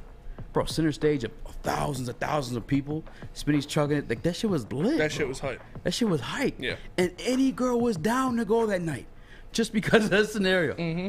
Like, on stage, like, it was a good time. It was a great time. I hope you guys, if you guys go to the game, please make sure you stop by. At least say what up, though. Have a drink, have a shot, and maybe we'll be doing the show drunk Thursday. Who knows?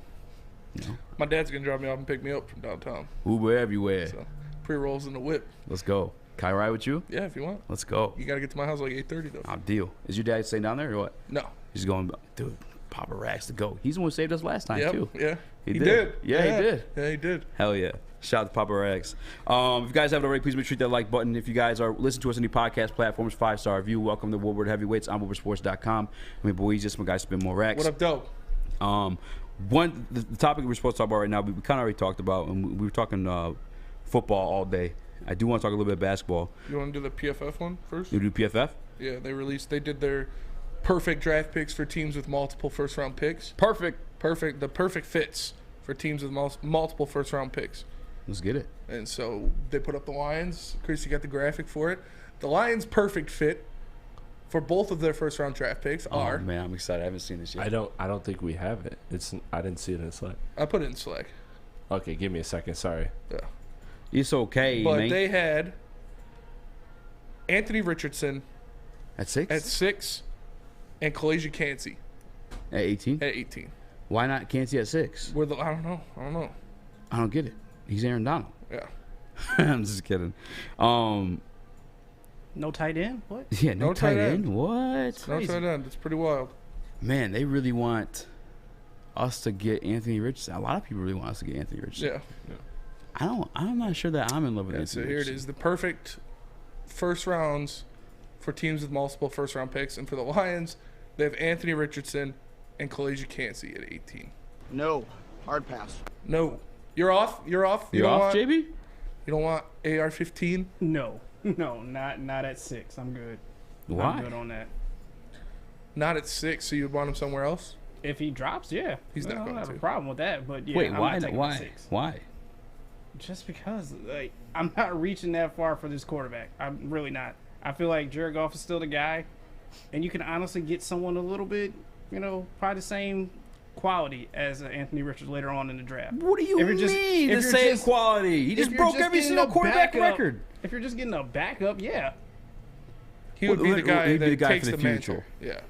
What'd you say? He would be the guy that takes the throne from Jared Goff. If you draft him, that's what it would be. If you draft him, yeah. But I don't think the Lions are looking that far ahead at 6 just to get a quarterback right there. That's fair. I don't think they're going to take a quarterback at 6 either. But I just don't think one worth taking is going to be there at 6. That's my opinion on the matter. Like, I don't think the 4th best quarterback. He's 3rd. Yeah, I'd say he's 3rd. Third? Yeah. No, it's 3rd. Yeah. Why? I think he's better than Will Levis. Levis. Well, rank yours, JB. Well, of course, I'm putting him 3rd. So it's Bryce. Oh, he's Bryce, CJ, AR, and then Will Levis. Yeah, that's what I'm saying. Like, he's like the 3rd best. But everyone says he's 4th. You said he's 4th? No, everyone says he's 4th. Yeah. Oh. People love Will Levis. Yeah. No one's saying he's. Dude, everyone's got Anthony Richardson going third. Yeah, or not third, but a lot of people say that Will Levis is in the top 3 quarterback. I don't know who you guys are talking about. Mel Kiper said he's the best quarterback in the draft. Yeah, they said he's more pro ready. Yeah. It's one guy. I actually, to be honest though, to Mel's point, he's probably the ready. most pro ready. I don't know, C.J. Stroud. Oh, the most pro ready is C.J. Stroud. Yeah. But if I'm having like a who's more pro ready between Richardson and Levis, I gotta be honest with you, it is Levis. But Richardson, the potential of Richardson is insane. I don't want either of those guys really. If Jalen Carter isn't there at 6, and Richardson's staring at you, would you take Carter over Richardson? Yes. Like without hesitation? Yes. Chris, you rather raise your hand? Yeah, I just had a quick question. So, like, the idea of being pro-ready, what does that really mean if we've now seen that the blueprint of success is wait a year? That's facts. Like, how valuable is that? Well, some teams can't afford, to let a guy wait a year. Some teams don't have that in play. So if you need to draft a quarterback and have them start immediately week 1, you'd want somebody that played in a pro-style offense, is more of a complete passer, things like that. I get it, but, I mean, if the blueprint of success is to that's bench like a quarterback perfect for a scenario. Year. A lot of teams don't have the ability to do that. A lot of teams don't have the luxury of having an aging veteran, or whoever. We've seen an aging veteran like Joe Flacco, an aging veteran like Brett Favre, or even a guy like Jared Goff, who has a couple years left on his contract. So I'm with you though, Chris. I see exactly what you mean. Yeah, I know what you mean for sure. Yeah. No, but that's what it is. Like, it's a phenomenal point, especially if you're trying to if you're reasoning for ranking someone ahead of the other guys because he's more pro ready. It's like, well, like the Colts don't have a fuck if you think this guy's gonna be better. The Colts need a guy to start week 1. Yes, correct. Same with Texans. The Texans, I guess you got Davis Mills, but putting a quarterback behind Davis Mills to learn from is not. It's not going to do much. Yeah. Man, I so much on my mind, I guess, when it comes to Dan Campbell and Brad Holmes and the discussions they have, because again, the same interview you listen to Dan Campbell and he speaks on actually there's another interview actually with just Tim 20 Man, I believe it's a 1-on-1 if I'm not mistaken, but he discusses him and Brad when they have disagreements, sometimes they have to sit on it for a minute. That they'll sleep on it, come back the next day, and they'll solve the issue. Break bread the one way, see the other guy's point of view, and it feels like to me that Brad is more open to Jalen, just based off the interviews these past 2 weeks, versus Campbell, and also a counterpoint. It feels Brad's like Campbell. decision. Yeah, it's Brad's decision, but it also feels like Campbell is more open to Richardson than Brad is. Yeah. And to you know what I'm saying? Mm-hmm. Does it feel like that to you too? A little bit, yeah. Because Campbell's like, well, Goff's not going to be here 9-10 years. He also came out and said Goff's our guy, but he's your guy for right now. Yes. Yeah. Dude, oh my god. What, your mustache? Yeah, it keeps. Just shave it all off again. You look like a fucking walrus. Keeps itching my nose. You should shave your beard one day. I'd have to.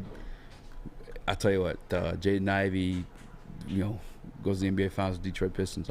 If the Pistons win the lottery, how about that? No, hell no. Hell no. I hope they win the lottery. We need them to win the lottery. Okay, so then sacrifice onto the basketball you gods. Sacrificing shit, brother. That is true. You don't believe in that sacrifice shit when you jinx my Lions. That is punk ass motherfucker. Yeah. I'm just saying, well, you believe on it. You believe it, not me. That is also you're true. the one that has to do it. I don't believe when it's coming from me. I know. I catch the vibe. All right? He speaks to me. Caught a vibe. A lot of y'all in here. Caught a vibe with God. By his word. A lot of y'all in this room by his word, okay? Space. I'm just saying. Catching a vibe with God is dope. I'm just saying. Eazy speaks with God in his drunken state. Yeah. Not in my drunken state, in my sober state. But I open up about it when I'm drunk, and thanks for saying it out loud. Now everyone thinks I'm gay. This is not how I wanted this to go. Someone on the Woodward Sports chat was like, yo, I got chill on the Pornhub drops. It makes me think of someone's listening without headphones. Yeah. Every time people in the library are like, how many times this guy got to fucking file through a video here? That is funny. The dude's watching, and he hears that his wife turns around the corner. Yeah. What the fuck are you doing? Yeah. I'm gonna go to the Woodward Sports chat real quick because I know they got some shit to say. Actually, you know what? I want to make that a poll.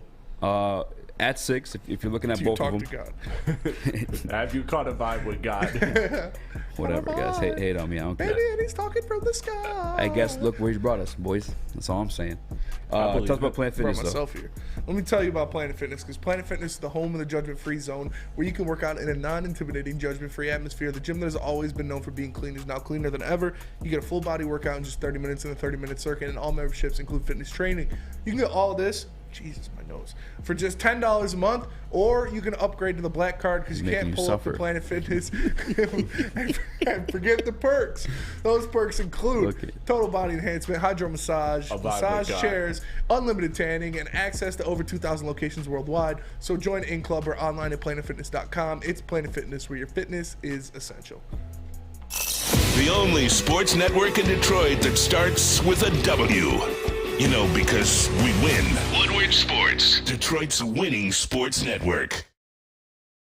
Introducing the Planet Fitness Guide to getting that post-workout glow. Step 1, what's your why? More epic energy, better sleep, blow off steam? Step 2, join Planet Fitness for just $10 a month and get moving in our clean and spacious clubs. Step 3, bask in that post-workout glow. Join Planet Fitness today for just $10 a month. Join today at any of the 50-plus Detroit area locations.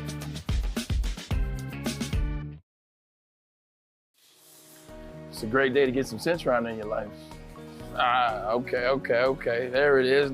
Centron, here we go. Gotta grab the cranberry. Oh wait, it's 2 for $4. Gotta double up with the classic as well. Centron World, baby. Centron, available at select Krogers, and if you want to know how, go to @CentronWorld.com. You get dope like me. You know what? Why wait?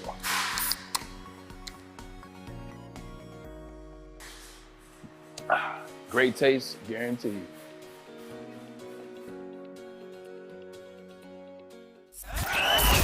We are the network for Detroit by Detroiters. Welcome to the Woodward Sports Network. What up, though? Welcome back to WoodwardSports.com. I'm your boy, Eazy, my guy, Spinmo Rex. We are the Woodward Heavyweights What up, live. though? Hit the like button. Smash the like. 5 stars. Can drop a Snoop Dogg people's elbow on that like button, please. 5-star reviews. Appreciate you guys for rocking with us. I put a comment or a vote poll. Jesus, couldn't think of what I was going to say.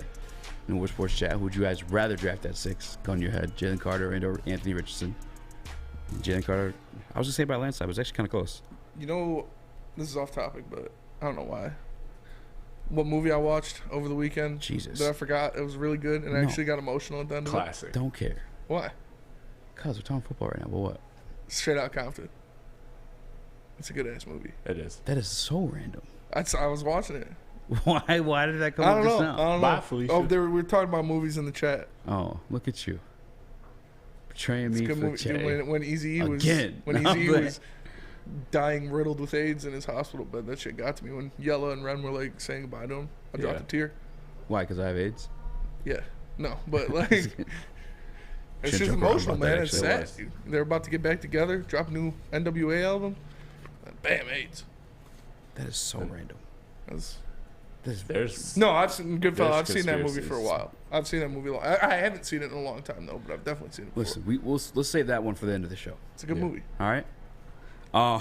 Jesus, that's so out of the left field there. Sorry, they were talking about that new Bad Boys movie. That was bad. How trash it was. That movie sucked. Jay Will fan the Woodward Sports chat says, Eazy, why is it that people think the Lions can't trade up in future drafts? Hold on, this thing's moving too fast. Why is it that people think the Lions can't trade up in future drafts and get a young QB of the future? I think you talking about when it comes like drafting a quarterback? Yeah, I mean they can, but yeah, but you don't want to, right? You don't want to. You rather keep your. That's what it is. Yeah, keep Brad Holmes with a full clip, like. Yeah, exactly. But I don't think Richardson's going to be there at 6. I don't think so either. The amount of QBs that need, not QBs, the amount of teams that need a QB right now, the amount of potential that guy truly has. Will he ever reach it? I don't know.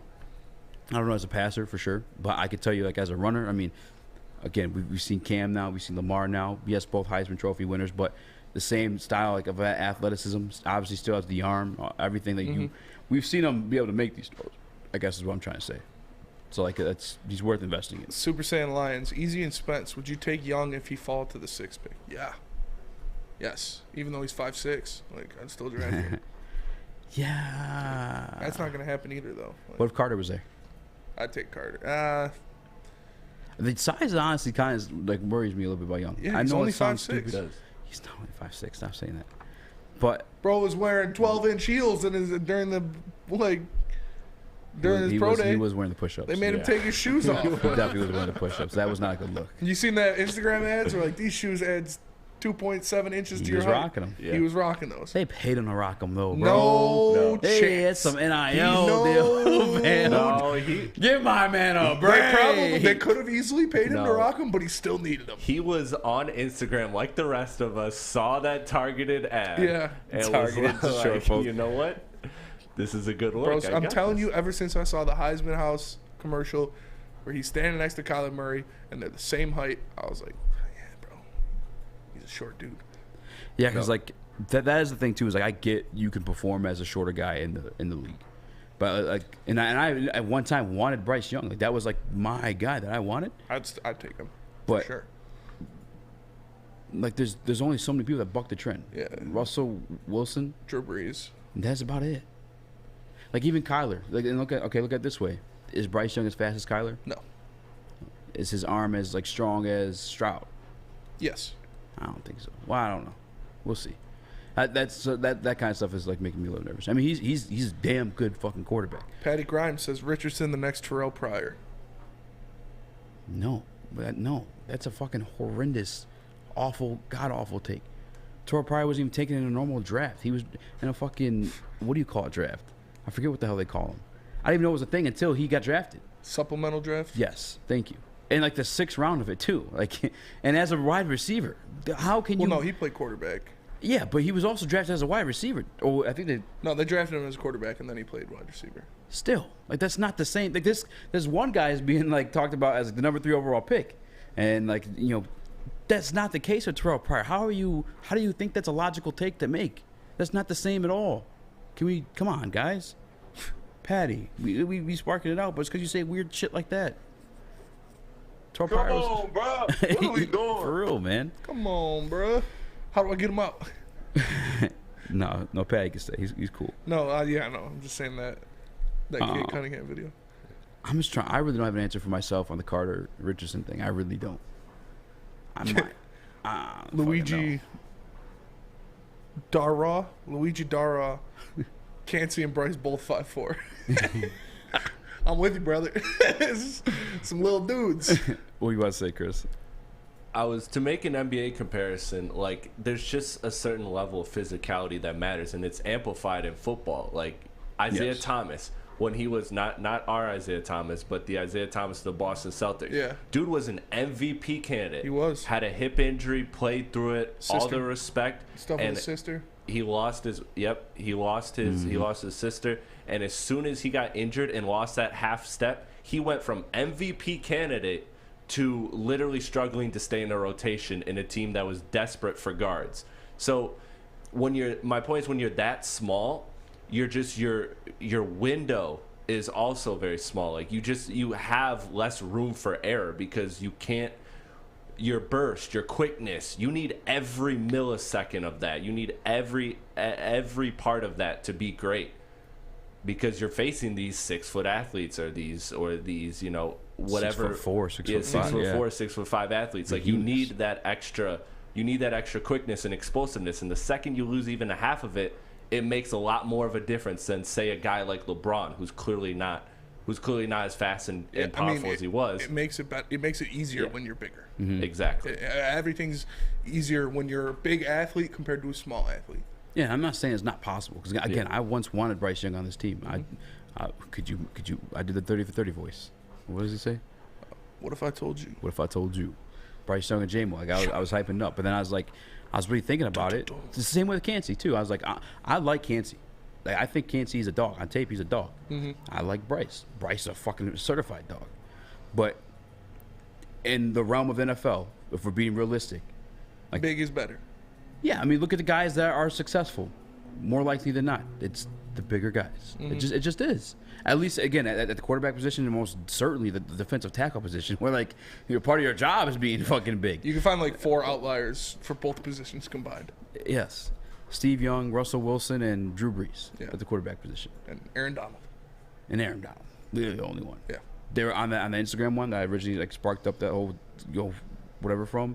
Somebody tried to bring up Warren Sapp. I'm like, brother. Warren Sapp was 300+ pounds. Yes, bro. Shut the fuck up. He's a very big human. You people are on crack cocaine. Yeah. And there was one legitimate argument actually that I did hear, and I actually, to be honest, don't really have too much of a rebuttal to it. And it's like, well, do you think he's weigh 280 pounds the rest of his life? You think it'd be easier for him to put on 30 pounds or Jalen Carter to lose 9 pounds? Well, even beyond that too, though, it's like, okay, so his strengths are like his burst, his quickness. I'm talking about like Kalijah Kancey. Yeah. That's what makes him great. Mm-hmm. So you want to add 30 pounds to that, and you think he's going to have that same burst, quickness, and you know what I'm saying? Like, it's just. But hey, maybe it's possible. I can't say for sure, but what? Luigi Dara Gaming. They're remaking Charlie and the Chocolate Factory if Bryce and Kancey need work. That was a bar. Oh, that might be a thumbnail for tomorrow. Yeah. I'm down. Oompa Loompas with them on it? Yeah, that'd be good. Dan Campbell as Willy Wonka or Brad Holmes as Willy Wonka? Yeah, hell yeah. I'm good down. Day, sir. I said good day. I think I'm taking Richardson over Carter if given the option. Super Saiyan Lions. Tyreek Hill and Devontae Smith, small guys who ball out. We're not talking about wide receivers here, man. Yeah, no, we're not. Yeah, we're not talking about wide receivers. That's what I'm saying, man. Super Saiyan Lions is it the second crazy one I read from him or somebody else? I think it was Patty Grimes, the first one. Yeah. Like we're talking about quarterbacks and defensive tackles. His guy's like, yeah, what about these receivers, brother? Come on, let's bring it back to relevance. Come on. Let's be real. Perry Ball, that was an April Fool's joke. Cam Newton did not sign with the Detroit Lions. Saw a lot of people stressed about it. No. It was April. Somebody posted on April Fool's. Like, Lions signed Cam Newton. Spark notes. Yeah. Spark notes. That's a GOAT moment. That's a GOAT moment. Anybody who disrespects Brittany Renner is a GOAT in my book. Did you read my book? Spark notes. Puffing the stogie. Yeah. What a savage. I think I'm taking Anthony Richardson over Jalen Carter. You are? Yeah. Really? Yeah. I just, if that pans out, I can get Jeffrey Simmons. Or I can, I can get a Jalen Carter off of free agent market or trade. Yeah. Same way the Eagles operated this season, Maybe the Dominican Sue's out there chilling. I trust Ben Johnson. Yeah, that too. That too for sure. I mean, I don't hate it. Yeah. I don't hate it, but I'd take Jalen Carter. But I also wouldn't be pissed if they took Jalen Carter over Richardson. I'm happy with either. Yeah, I'm happy with either. There's a lot of shit about Richardson that scares me. Because I look at even like Justin Fields right now too. Justin Fields is like supposed to be like the it guy, taking I think he ended up being number 9 or something. I could be wrong about that, but he as a passer at the NFL level, he hasn't really looked that straight. Justin Fields. Oh yeah, no. I mean, he also didn't have much to work with last year. That's fair. His offensive line was terrible. His best receiver got hurt.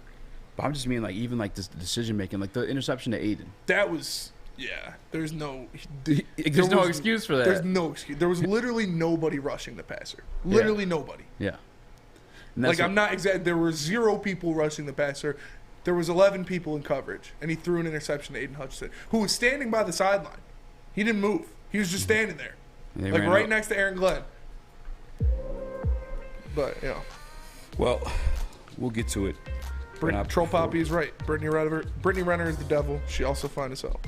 What does they say? Devil in a red dress? Devil is tempting. Right? Devil is temptation. Brittany Renner is fine, but she is Satan. Satan. Devil in a new dress, also one of the best features ever. Dude. Rick Ross. Yeah, Rick Ross snaps on that. I'll have to check that out. What? Wait, you know Devil that in a new song. dress? My beautiful dark twisted fantasy? Oh. Yeah. Rick Ross in that one? Yeah. That's a fire. One of Rose's best verses. Imagine turning it off after the Kanye part. Yeah. Crazy. It's crazy. I don't respect Rick Ross. What? No. How can you not respect Rick Ross? I guess he's never put out a bad project in his entire career.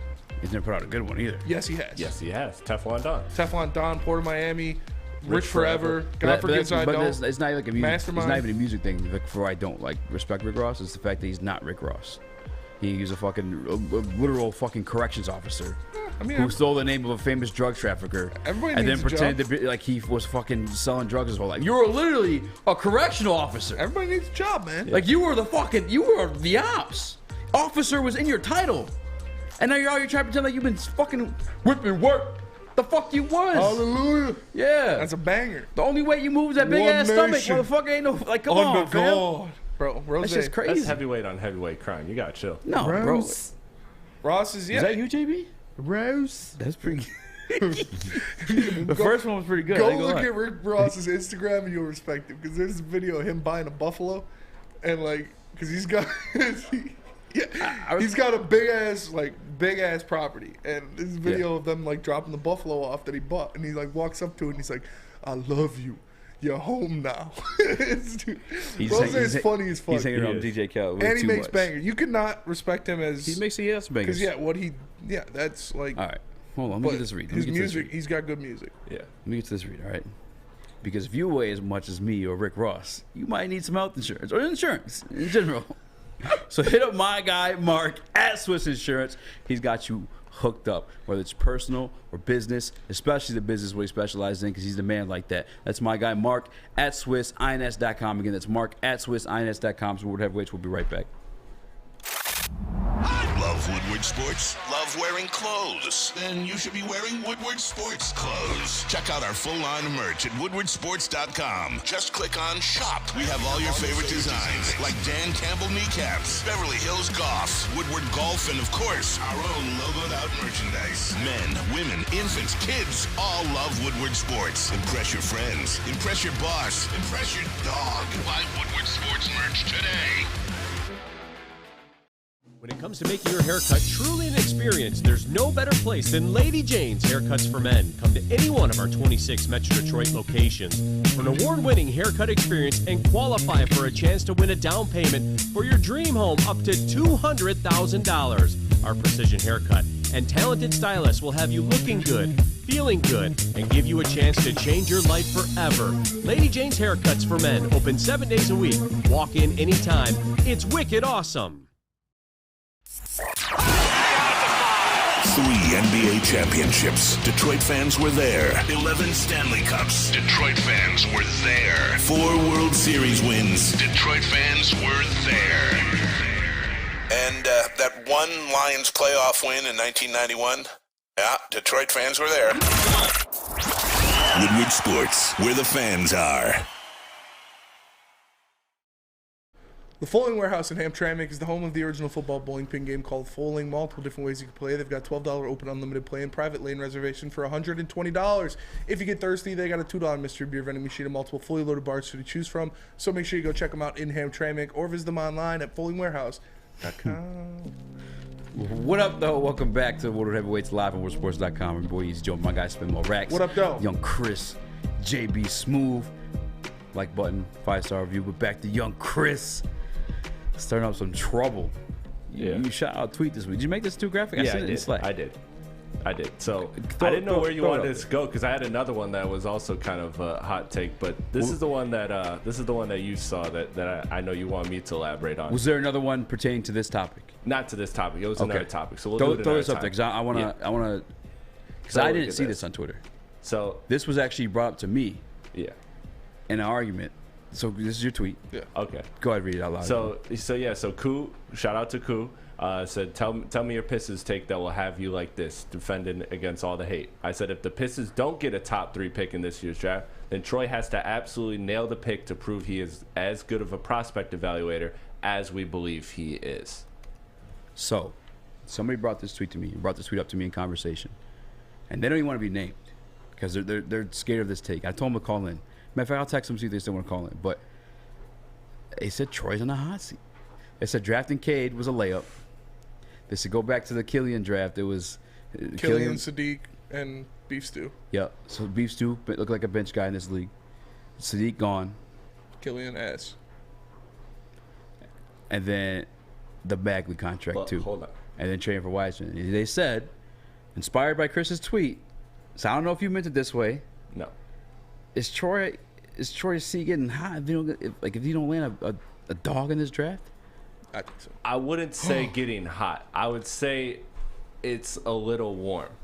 And that's because like you got to also, to be fair, no, because I don't want to even throw hot seat because I just think it's too far away. Okay, but the reason I say warm is because you also got to give him credit for Duren. Like Duren was an absolute home run hit, so you do got to be fair to that. But I said specifically the words prospect evaluator.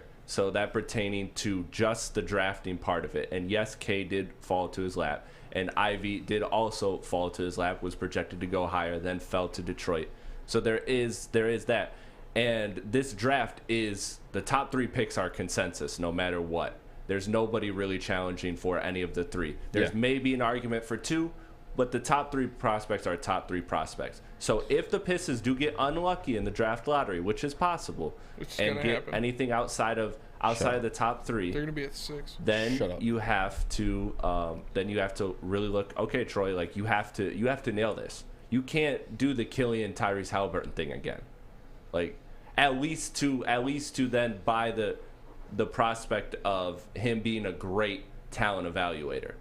Like then that comes into question. But that's only one part of the whole makeup of the GM. That's why I say it's a warm seat, but not a hot seat. You get what I'm saying? But it is his calling card, right? It is the thing that Pistons fans were sold on. He was the right-hand man in the OKC rebuild. So all those great draft picks that OKC made, Troy Weaver was right there. And that's true. He could have been involved. But in the role, he's done fine so far. Yeah. He's done fine. But he has to absolutely nail it if you don't get a top 3 pick. You said yeah. Yeah. Yes, I think so. For obviously, this season is kind of a throwaway without Cade Cunningham. Yeah. But that's what I was saying. This year's draft, you expect to be a hit for both of them. Like Ivy and Duren both look like they're going to be good players in the NBA for a long time. His first draft, 3 first-round picks. None of them panned out to be good. You get Cade Cunningham. All right, easy pick. Duh. He was the number 1 overall pick. That's easy. You sign Bagley. You sign Wiseman. You sign Wiseman. Trade for Wiseman. You sign Bagley. Kind of redundant moves. Pretty much the same player. Yeah. You bring in Bojan Bogdanovic. Don't trade him off. So you're saying he's going to be a part of the long run, even though he is 33 and probably has seen his best years in the past. I don't know, man. If next year, if they don't win, if everybody stays healthy and they don't win 35 plus games, I'd say he's on the hot seat. That's a very fair mark. I agree with that. Yeah. But the one thing, and this was a whole nother subject, but the cap space with Troy and like the signing Bagley and all of that, you do realize though that he had his first year as a GM for the Detroit Pistons, he had $37 million in dead cap space. Yeah. And then the following year he had $45 million in dead cap space. So I mean that is unprecedented level because of Blake and DeAndre Jordan. Don't forget about that tenure in Detroit. So he had an unprecedented amount of cap limitability. He was limited. Sorry, I got the words mixed up. You're good. But you had water in yours. But like, that's why I can't really knock him because he did also hit with Grant. Like Grant was a good signing, yes. And he made the right decision to not keep and extend Grant, which a lot of GMs do when they're pressured to win games and all of that. So I think he's done a fine job. But this is the offseason. That's what I'm saying, guys. I said that last week when we did the Pistons could have a great turnaround. It's because this offseason you have potentially a new coaching change. You have $54 million in cap space, maybe more. You have a potential top 3 pick, maybe even a cornerstone that you are adding to your franchise. This is the offseason where Troy Weaver has to absolutely nail it. If he doesn't nail it, then you start to talk the hot seat. Then the seat gets really hot, and it can get really hot really quick for Troy. How long do you give a GM though? I'm saying like it's different with what he walked into. Yeah. I will admit that because he had nothing to jumpstart the rebuild. He didn't have a star player to trade away. didn't have a lot of picks allocated, a good young player to build the team around. Like, he literally had to dismantle the team and then build it back up from nothing. Absolutely nothing. Because all of the players that you had to get rid of didn't get you anything in return because they were all bums. Mm-hmm. So I'll give him credit on that. Like, he gets a little bit longer of a leash because of the situation that he walked into. And, again, this year was a failure because Cade Cunningham was injured. If Cade Cunningham played this entire year, their record would be a lot better than it is right now. I can guarantee you that. So next year, if everybody stays healthy, you get a top 3 overall pick. You don't have 35 wins. Your seat's extremely hot. Man. Which I'll say this, though. I have high expectations of Cade. I think Cade's a dog. I could see the 35 wins. And I guess it is a fair expectation to put on the team if Cade is healthy. We still have to see him and Ivy, situate whatever they got going on. Ivy has looked a lot better from 3 than I planned on. He's growing in the step back. And he's looked good from 3 in his passing. That's what is the biggest thing for me is the passing. He has been He was always a good passer, but not a good decision maker, if that makes sense. You know what I'm saying? Like, the passes would be nice and precise and sexy, but sometimes there'd be nobody there. Which that's growing. Yeah, he's grown a lot throughout the year for sure. I think so. I am. Listen, you guys know I've been at war with Pistons Twitter, so I don't want nothing to do with this. But I do want to hear from some people. If somebody's out there, you want to call in. This is crazy because even the chat, 76% of the people agree. Real quick, just to put that dead money into perspective, the current NBA salary cap, which goes up by a few million every year, is right now 134 million. So Troy was entering each season, or each of his first 2 seasons as a GM, with over max cap space allocated to a player that wasn't even on the roster. And you still wear his jersey. And I do, because it's not his fault. It's not his fault. Tell us about Lady Jane's Spinning. Lady Jane's. You can come to Lady Jane's for an award-winning haircut experience and register for a once-in-a-lifetime opportunity to win a down payment on your dream home up to $200,000. Lady Jane's open 7 days a week. Walk in anytime, no appointment necessary, because at Lady Jane's, it's wicked awesome. Saturdays at 1 p.m. Make sure you're watching WoodwardSports.com for our new show, Chompin' Puck. He shoots! He scores! With 4-time Stanley Cup champion Darren McCarty and Michael Gentry, Chompin' Puck is taking the Detroit hockey community and giving them a voice. Pros to Joes. You'll get the best Detroit hockey coverage around. Chompin' Puck. Saturdays 1 p.m. on WoodwardSports.com. By now you know me, Christina Gennari, as the obvious choice in real estate. And you know my website, soldchristina.com, as your #1 resource for buying or selling your home. Myself, along with my amazing staff, pride ourselves on making your home buying and selling experience a relaxing and easy one. Come see why we are the obvious choice. Christina Gennari at soldchristina.com, the obvious choice in real estate. You have an opinion? Make sure it's seen and heard. Corner, jumper, Tweet us, hop on the YouTube chat, slide in the DMS at Woodward Sports on all social media. Welcome back to World Heavyweights. I'm thoroughly just like flabbergasted. I don't know where to like look for. Booner Sports, shout out, I got Booner, put it perfectly in the chat. 8 months ago, everybody loved him. Everybody loved Weaver. We were speaking of him, kind of the way we speak of Brad Holmes. We had conversations, and this just for content. Yeah. 2-hour shows, guys. Off season, we gotta feel some shit. But there were conversations like, who's the best GM in town? Is it Troy? Is it Brad? Is it Stevie? And like to be having this conversation now, 8 months later about Troy. It can still be that though. It can still be that. Like I said, for sure. Last year's draft was great. You think Ivy and Duran are going to be great players for a while. You got Cade Cunningham, obviously a home run pick. His first draft, now 3 years removed from it, is awful. Yes. Flat out. And again, he gets longer of a leash because of what he walked into. He didn't walk into a situation like in OKC where they had superstars that they could trade away for a shit ton of picks. He didn't walk into a situation where you have already young talent to build around. Mm-hmm. He had to demolish the team of Andre Drummond and Blake Griffin and Derrick Rose and build it up from absolutely nothing. So you give him credit to that. And this year was a throwaway because Cade Cunningham didn't play, because your superstar, your best player on your team, the guy you are building around and hopefully will be the #1 on a championship team, did not play.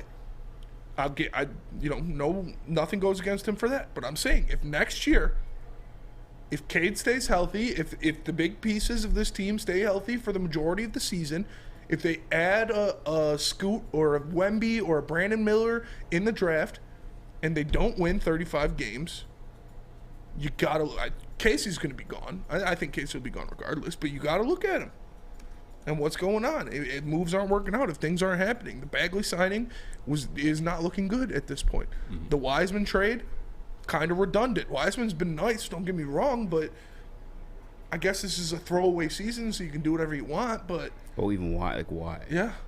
Well, I got a theory on that, but that's a whole nother thing. I guess, yeah. And then next year is a huge year for Troy Weaver. I guess like how long? But I'll say pressure's on. I don't want to say anything's warm though. Like you just mentioned the comment about the cap space. Like I don't know. I feel like this is like a situation deserved a little bit of time. Did he ultimately at the end of the day, a draft that we thought was good initially ended up being not the greatest. Yeah. I don't want to say it's horrible by any means, but I feel like some of it too is on Casey. But at the same time, also, Troy it was the COVID draft too. Yep. You got to factor in that. Mm-hmm. But I also say too, like Troy, part of the reason Casey's still here too. Mm-hmm. I have to admit that. But I just feel like it's a time thing, especially like knowing that Cade hurt this year. Like I don't know, man. I don't want to say it's just getting warm. Bojan literally said it in a direct quote from him. He said that when Cade went down, it threw our entire season away because our whole offense was initiated through him. Every play was designed with him in mind of either being a screener, the ball handler, a cutter, whatever. He was involved in damn near every part of the playbook. He was the core of the team. So when that happened, that obviously diminished his season. But the reason why Eazy is because now this is the first time he actually has the opportunity to show everything, to really show the draft, show the free agency, and show a coaching hire. Like those are the three things, and those are the three things that will determine everything. Like I said, this could drastically change the Pistons. And to be fair, again, I know Bagley. I'm with you guys on that. I'd rather have Wiseman over Bagley, but that's a discussion for another day. Then you also got to factor in, though, he did hit with, I believe, a guy like Bojan. Despite being older, I think that was a good move. You ended up with Kelly Olynyk as Saban Lee for that. And then you look at Alec Burks, who you got in the Duran trade, also another part of a home run.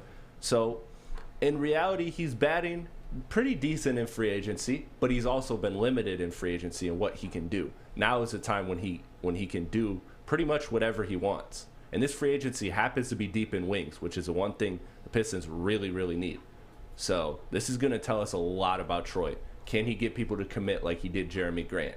Can he actually get maybe not a star, but a high-level player to commit to the Pistons? Can he sell them on the vision? Can he sell players like the Lions are selling people?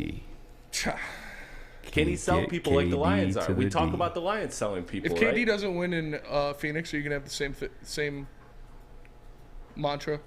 KD to the D? That Cade and KD can win a championship no matter what? Yeah, because Cade's him.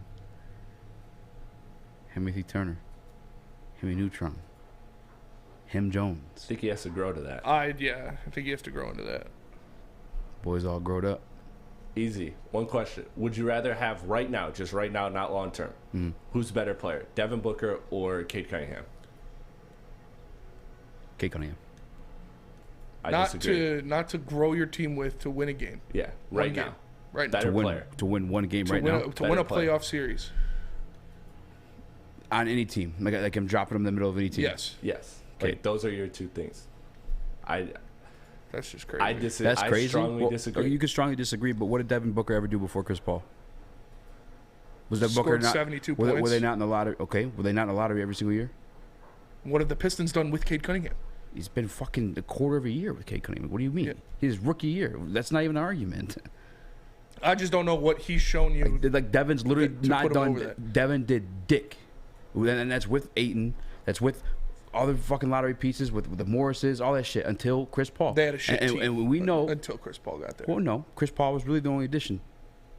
And we know what Chris Paul Hall is. of Fame point guard. Chris Paul, yeah, exactly. Top 4 and that's point what I'm guard saying. of all time. Like, I'd rather take Cade. Well, we'll disagree on it, but I'd rather take Cade. Devin Booker did dick before Chris Paul, and it's the truth.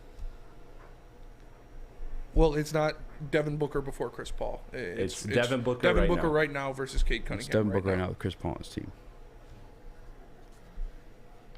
You think he'd be more valuable in a playoff series? Cade Cunningham would be than Devin Booker right now. Yeah, if Cade was healthy, obviously. Whew. Hey, I disagree with that. Yeah, that's I do fine. too. I clearly disagree with you guys. Ain't a big deal. No way to prove that one for sure. It's a hypothetical question. Yeah, but it is. I just I peeped that. I think Cade will be a better all-around player eventually. Yeah, I think he still has. I mean, I think you saw. I think Devin Booker is a top 5 scorer in the NBA right now. Yeah, scorer. Cade's better player, like facilitator, defender. We'll yet to see. Yes, he can still put in the bucket as well, score all 3 levels as well. Like, not as efficiently as Devin Booker. But he's also been like the only guy. You know what I'm saying? In his rookie year, that's when we've seen it. Devin but in Booker was the year, only guy in Phoenix until Chris Paul got there, and that's what you're bashing him for. You know, he had DeAndre Ayton. DeAndre Ayton who got a max contract. Who you said you'd rather do 20 things than to give him a max contract for, but now DeAndre Ayton's a good player. No, DeAndre Ayton is a good player. He's not solid. He's not worthy of a fucking max contract. That's all. That was my beef with that one. I never wanted to pay him that amount of money. DeAndre Ayton's solid, yeah. Yeah. No, Devin Booker without Chris Paul really wasn't doing shit. He scored, and this is gonna hurt you a little bit too. But like Melo, one of the best scorers all time. Yeah. Like winning games. I mean, he won Chauncey won games in New York. When Chauncey got there, yeah, won a couple games in New York, but not, never Eastern Conference championship. Yeah, he had one Western Conference final. Super team. He never had teammates. He never like had that. a great. He had team. teammates in New York. You can't say they have teammates. He had teammates out of his prime in New York. No. He had Stoudemire out of his prime. Stoudemire was not out of his prime. Yes, he was. He was not out of his prime. Yes, he was. Stoudemire was not out of his Yes, prime. he was. He was injured the whole fucking time, and his prime was obviously Phoenix. Amari Stoudemire was injured in his prime as well. Amari Stoudemire was always injured. Yeah, and he was out of his prime in New York. Stop. That's why he retired shortly after. He wasn't out of his prime.